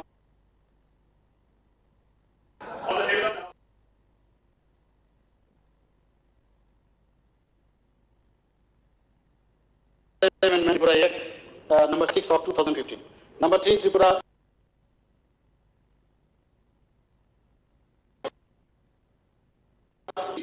uh, 09, Central Act 7 of 1909.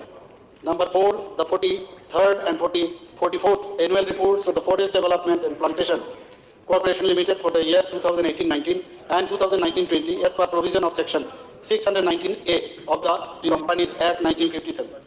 56. Number 4, the 43rd and 44th annual reports of the Forest Development and Plantation Corporation Limited for the year 2018-19 and 2019-20 as per provision of Section 619A of the Companies Act 1957. 56 on the table of the House, sir.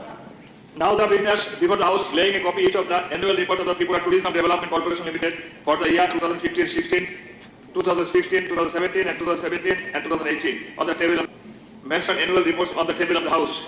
Honorable Speaker, sir, I do hereby issue notice of my intention to lay on the table of the Tripura Legislative Assembly the annual reports and statements of audited accounts of Tripura Tourism Development Corporation Limited for the year 2015-16, 2016-17 and 2017-18 of Section 395 of the Companies Act 2013.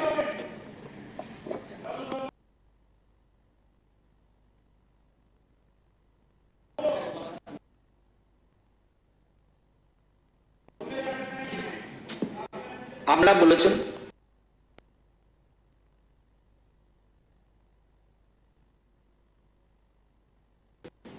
আমরা জানি, আমাদের কাছে তো খবর আছে, আপনারা বসেছেন, ঠিক আছে, ডেমোক্রেটিক, এটা ভালো, একজন সহপাঠীর পক্ষে বলা উচিত। আপনারা বলেছেন সিএম শুনেছে, এখন উত্তর দিতে হবে।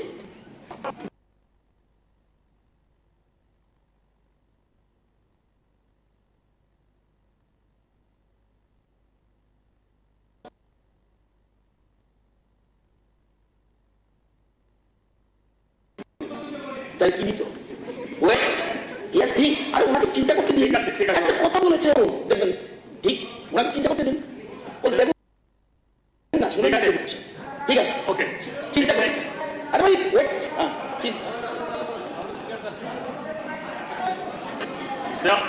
Honorable members are requested kindly to collect. আপনি দেখছেন the annual report. মাননীয় সদস্য গোপাল বাবু, আপনি দেখছেন একজন উঠাতে হয়।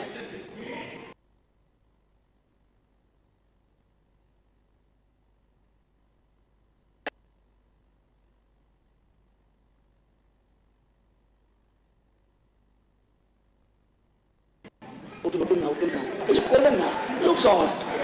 Okay, carry on. Yes. Copy of the annual report, resolution and rules from the notice of the notice of this to the Tripura Legislative Assembly. সবার পরবর্তী কার্যসূচি হলো Tripura repealing and saving within bracket amendment bill 2023। Tripura bill number 11 of 2023 within bracket. উত্থাপন। আমি এখন মাননীয় মুখ্যমন্ত্রী মহোদয়কে বিলকে সভা উত্থাপন করার জন্য সবার অনুমতি চেয়ে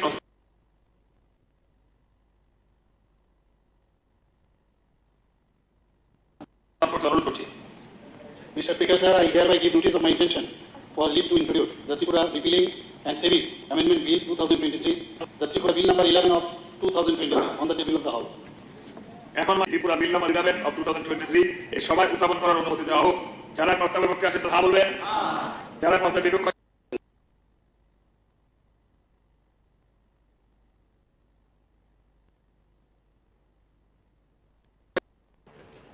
স্টেটের জন্য এইগুলো হচ্ছে। স্টিল আই থিঙ্ক উত্থাপকের পক্ষ থেকে কয়েকটি কথা এটা বলে এগুলো উই উইল অপোজ, এটা ভাববেন না, we may not oppose, but কয়েকটা বিল সংক্রান্ত ব্যাপার কেন এটা আনা হলো, just I think that should be enough, এটা হওয়া উচিত, দ্যাটস ইট। আর আমার পক্ষ থেকে যদি কেউ বলার থেকে বলবেন, বাট আমি রীতির কথা বলছি, জাস্ট একটা আসলো, এটা বুটাবুটি হয়, এটা গুটিয়ে না, it should not happen like little bit of. এটা সিস্টেমটা হলো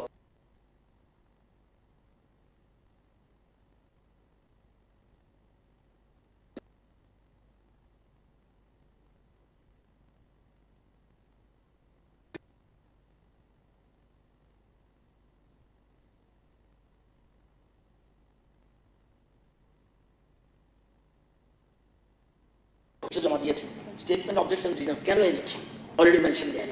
আপনাদের কেউ বললে উত্তর দিবে, কেউ বলে বলুন, যে তার মানে কেউ বলেননি, বলে বলুন, বলুন।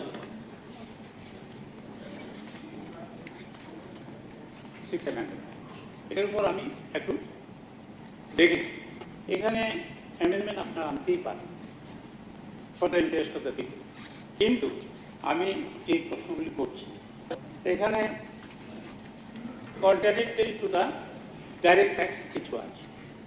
এখানে আমাদের অর্থমন্ত্রী এবং আমাদের leader of the house, I think, and other sister also have for some knowledge. এখন এখানে যে সেকশন 23 বলেছেন, দি এফেক্ট ফ্রম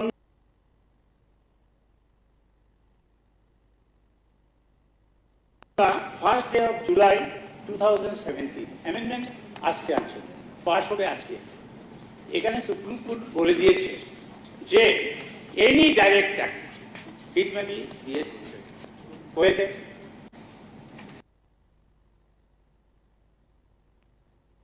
আমাদের অর্থমন্ত্রী মহোদয় সেল ট্যাক্স সম্বন্ধে অভিজ্ঞতা আপনার আছে, জিএসটি সম্বন্ধে আছে, আইনও মাননীয় মুখ্যমন্ত্রীর কিছু আছে, রতনবাবু পড়াশোনা করেন, ওইদিকে আপনার বিশেষ না থাকলে আপনার, কিন্তু retrospective effect from March July 2017 এটা আমি বলবো যে এখানে interest, penalty and daily punishment তিনটা একসঙ্গে শাস্তি হতে পারে।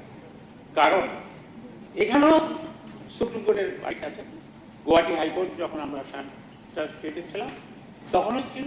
এখানে কি বলেছে, the word 10,000 rupees or 50% of the tax involved 30 দিন ছিল আপনার বিধান জমা দেওয়া, 60 দিন আপনি করতে পারবেন।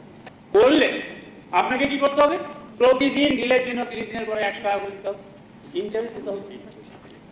According to the Supreme Court verdict and penalty is a quasi criminal proceeding, এখানে ইন্টারেস্ট যারা দেবে, যেমন সুদের থেকে ইন্টারেস্ট দিতে হবে, তাদেরকে এই টাকাটা আর ওয়েলথ ট্যাক্সের যোগ হবে না, it will be exempted, deleted from the asset, কারণ ওয়ান্স ট্যাক্স ওয়াজ পেইড। আপনিও জানেন স্যার, আপনার অভিজ্ঞতা আছে, আমি জানি। তাইলে double taxation should not be there. আমি বলবো যেখানে ইন্টারেস্টের প্রভিশন রয়ে গেছে সেখানে ইন্টারেস্ট দেবে, ঠিক আছে, লেট হয়েছে, 1 মাসে 30 দিনে দিতে পারেন, 31 দিন থেকে উনি দেবেন, কিন্তু পার ডে 100 টাকা ফাইন হতে পারে।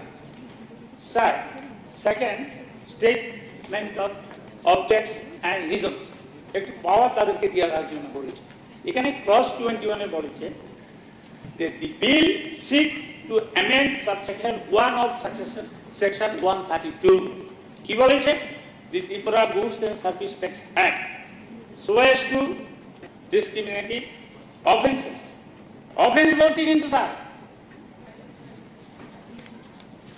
causes subsection 1 এর GIK 18 সেকশনের 8 এ বলেছে, of the same subsection 1 এর GIK 18 সেকশনের 8 এ বলেছে, of the same subsection, and to increase the monetary threshold from 1,000 lakh rupees to 2,000 lakh rupees। 1,000 100,000 কত স্যার, 1 কোটি, 200,000 কত, 2 কোটি। কারণ কেউ ভালো জানে রতন বাবু, একটা লোকের পানিশমেন্ট 1 কোটি থেকে 2 কোটি পর্যন্ত হবে 200%, ইট ক্যানট। তাইলে আমি বলবো আরো কিছু লেখুন আছে এটার মধ্যে, পরন্তু সরকার থেকে আমি জানি না, আমি অর্থমন্ত্রীকে অনুরোধ করবো, nothing should be passed which is detrimental to the interests of the people। এমনিতে জিএসটিতে অর্থমন্ত্রীর কাছে অনুরোধ করবো যে এই যে আপনারা যে বিলে এনেছেন এটা যখন পাস হবে অ্যাক্টে পরিণত হবে, এবং ম্যাক্সিমাম ক্ষেত্রে এখানে জিএসটি বইটা আমি নিয়ে এসেছি, কিছু ডিক্টেটোরিয়াল আরবিট্রারি অ্যাসেসমেন্ট হচ্ছে। আমি আমার মনে হচ্ছে এগুলো জিএসটি সিস্টেমটা জানেন, জানি, আপনার থেকে বেশি জানি। আচ্ছা ভাই, ঠিক আছে, বলুন, শুনছেন কথা যে বলছেন, আপনি বলবেন, আমি অন্য কথা বলছেন, বিলের কথা বলছি, বিলের বাইরে একটা বলি, সেকশনের বাইরে একটা বলি।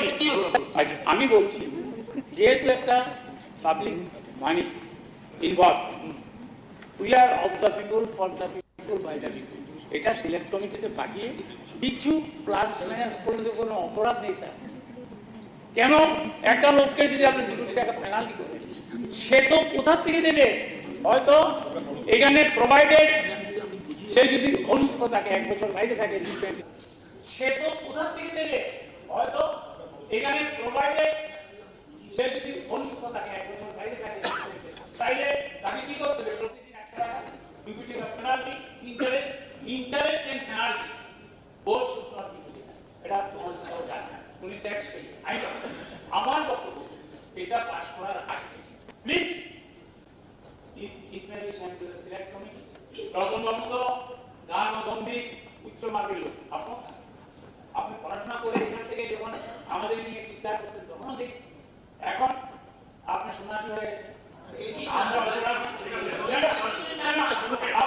আপনি না করে সেকশন না দিলে আপনি সেকশন জানেন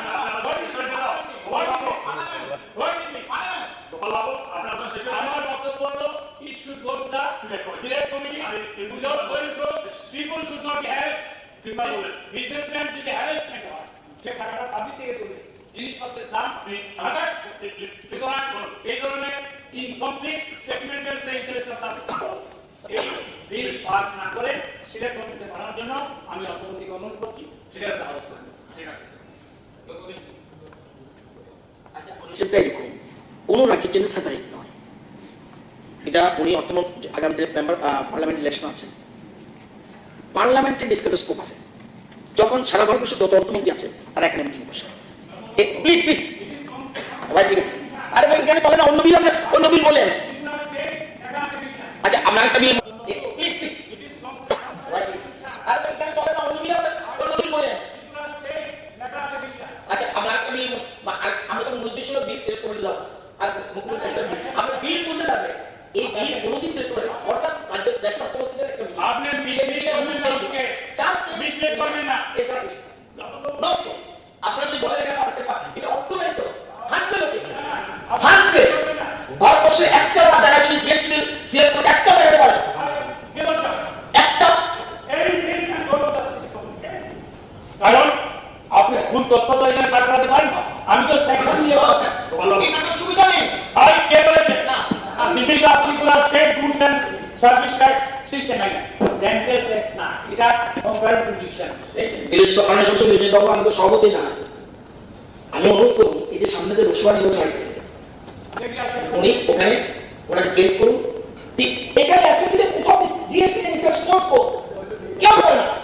আপনি পশ্চিমবঙ্গ আসলে সরকারের খবর নিন না, গভর্নমেন্ট খবর নিন। আমাদের গভর্নমেন্ট যেখানে আছে কোথাও নেই। স্যার প্রথম বাবু তো আমি স্টেট গুডস একটা স্টেট গুডস আর জিএসটি না স্টেট গুডস আর একটা মানে আমরা সেটা good and service tax this is এটি। স্যার আপনারা জিএসটি না স্টেট গুডস আর ওরা বুঝছেন না কেন? আরে গুড একটা মানে আমরা সেটা good and service tax this is GST. Sir আপনাকে কি বোঝাতে হবে? আপনি তো শিক্ষিত লোক, আপনি অভিনয় করতে করতে মানুষকে পাগল করেন বল না। আর এখানে আপনি বল জিএসটি না goods and service tax GST, এটা সংক্ষেপে বলে। সুতরাং আপনি যদি এখানে আপনি বসার পর আমরা বলেছি ইনফ্রাস্ট্রাকচার দেখুন sir it will go bad message to the people. আমি আপনাকে বলছি আপনাকে আমি আগে বলেছি আপনি আমার কোনোটা কোশ্চেন দিয়ে করেছেন জিএসটি। আচ্ছা all India basis GST same না? অল ইন্ডিয়া বেসিস আগে বল বাবু অল ইন্ডিয়া বেসিস তো জিএসটিটা সেই এটা পাঞ্জাবে যা আমার এখানে যা উত্তরপ্রদেশে যা এই আইন তো আমরা চেঞ্জ করতে পারবো না। এতক্ষণ চেক করছিলাম প্লিজ এবার আপনি কন্ট্রোল করুন। আরে ঠিক আছে এখানে কি বলবো আপনাকে বলুন, আপনি সিনিয়র মেম্বার কি বলবো বলুন। ঠিক আছে এবার অনিবেদ্য বলছিলেন এবার অনিবেদ্য বলছিলেন বলুন। মাননীয় অধ্যক্ষ মহোদয়, আমি জানি না মাননীয় সদস্য শ্রী গোপাল চন্দ্র রায় মহোদয়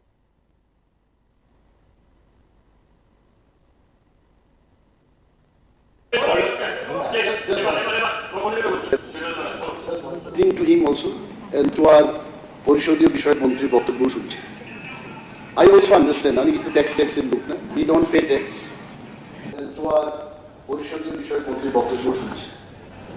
I also understand, আমি কিন্তু ট্যাক্স এর লোক না, we don't pay tax. Scheduled tribe category লোকগুলো কিন্তু ট্যাক্স পে করে।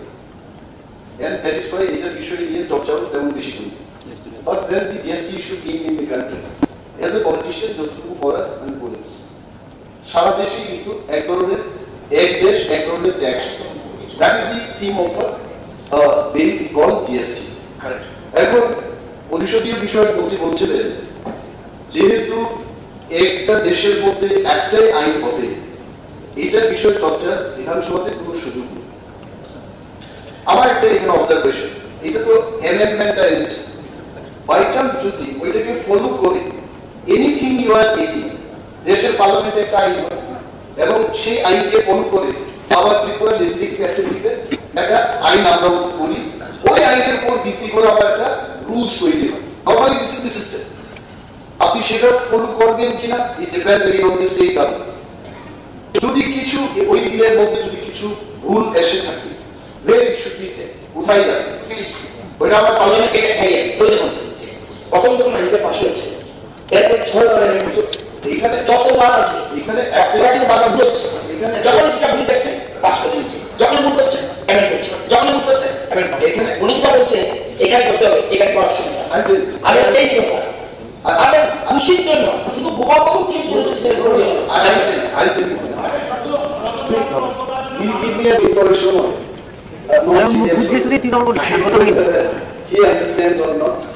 অনেক বিষয় আমি জানি না, আমি শুনছিলাম is very serious about that point, তবে হাউসে নন সিরিয়াস হয়ে যায় কি আন্ডারস্ট্যান্ডস অর নট অনেক বিষয় আমি জানি না, আমি শুনছিলাম is very serious about that point, তবে হাউসে বন্দি ব্যক্তিদের কাছে আমার একটাই অনুরোধ থাকবে, আপনারা পাস করেনি কিন্তু আমাদের বক্তব্য রেকর্ডে ইট should not go against the people of এটা যেন না হয়।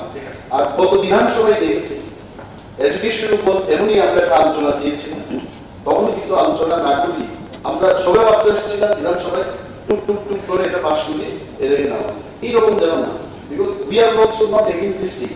সো গোপাল বাবু যা বক্তব্য রেকর্ডে পরিষদীয় মন্ত্রী যা বলছেন এটাও রেকর্ডে, if anything goes wrong you will not be responsible. He will be responsible for it. That's it. Thank you, sir. এখন অর্থ দপ্তরের আপনি বলবেন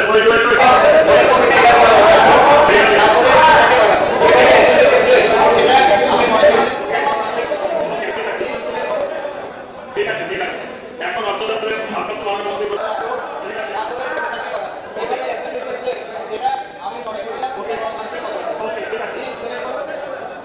ঠিক আছে এখন অর্থ দপ্তরের ভারপ্রাপ্ত মাননীয় মন্ত্রী কর্তৃক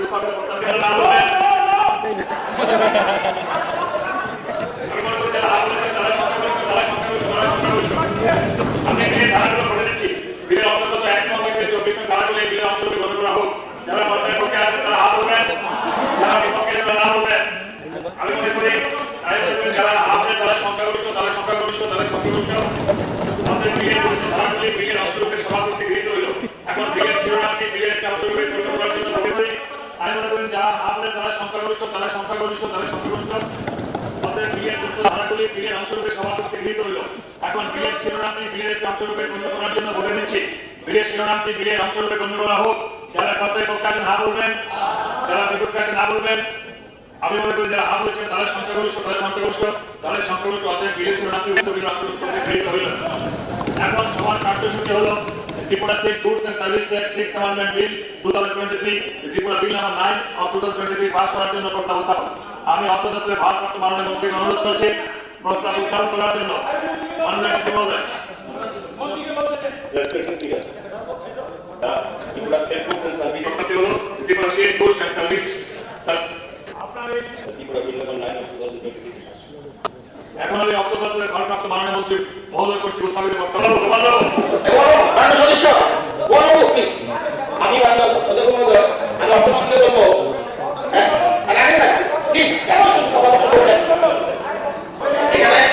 আমি আপনার মাধ্যমে মাননীয় অর্থমন্ত্রীকে রিকোয়েস্ট করব মাননীয় সদস্য গোপাল বাবু এই বিষয়টি পরশুদিন যেন বা আজকে সুন্দর করে অর্থমন্ত্রী এখানে চাকরি থেকে এই ব্যাপারটা নিয়ে ডিটেলস আমরা পাবলিশ না হলে আমরা পাবলিশ আজকে সন্ধ্যার সময় পরশুদিন যেন বা আজকে সুন্দর করে অর্থমন্ত্রী এখানে চাকরি থেকে এই ব্যাপারটা নিয়ে ডিটেলস আমরা পাবলিশ না হলে এই দুজনের সাথে তিনজন দিলীপ বাবু গোপাল বাবু এবং অরিয়ন বাবু আচ্ছা আপনারা এই চারজনকে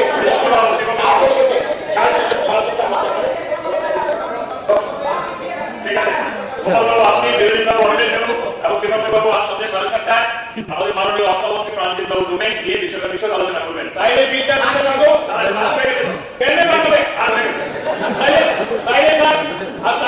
আলোচনা করে লাভ কি আলোচনা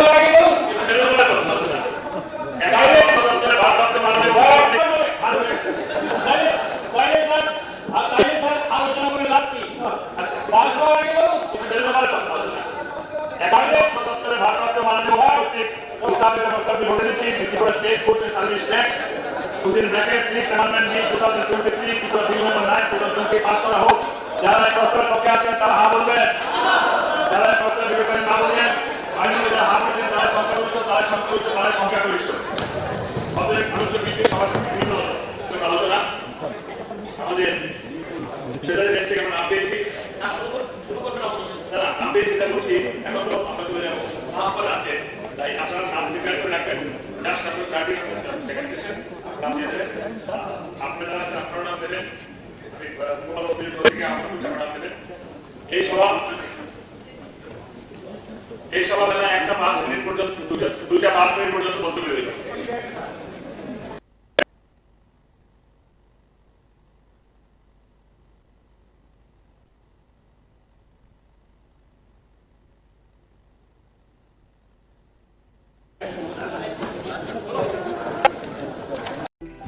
সফল কনসাইন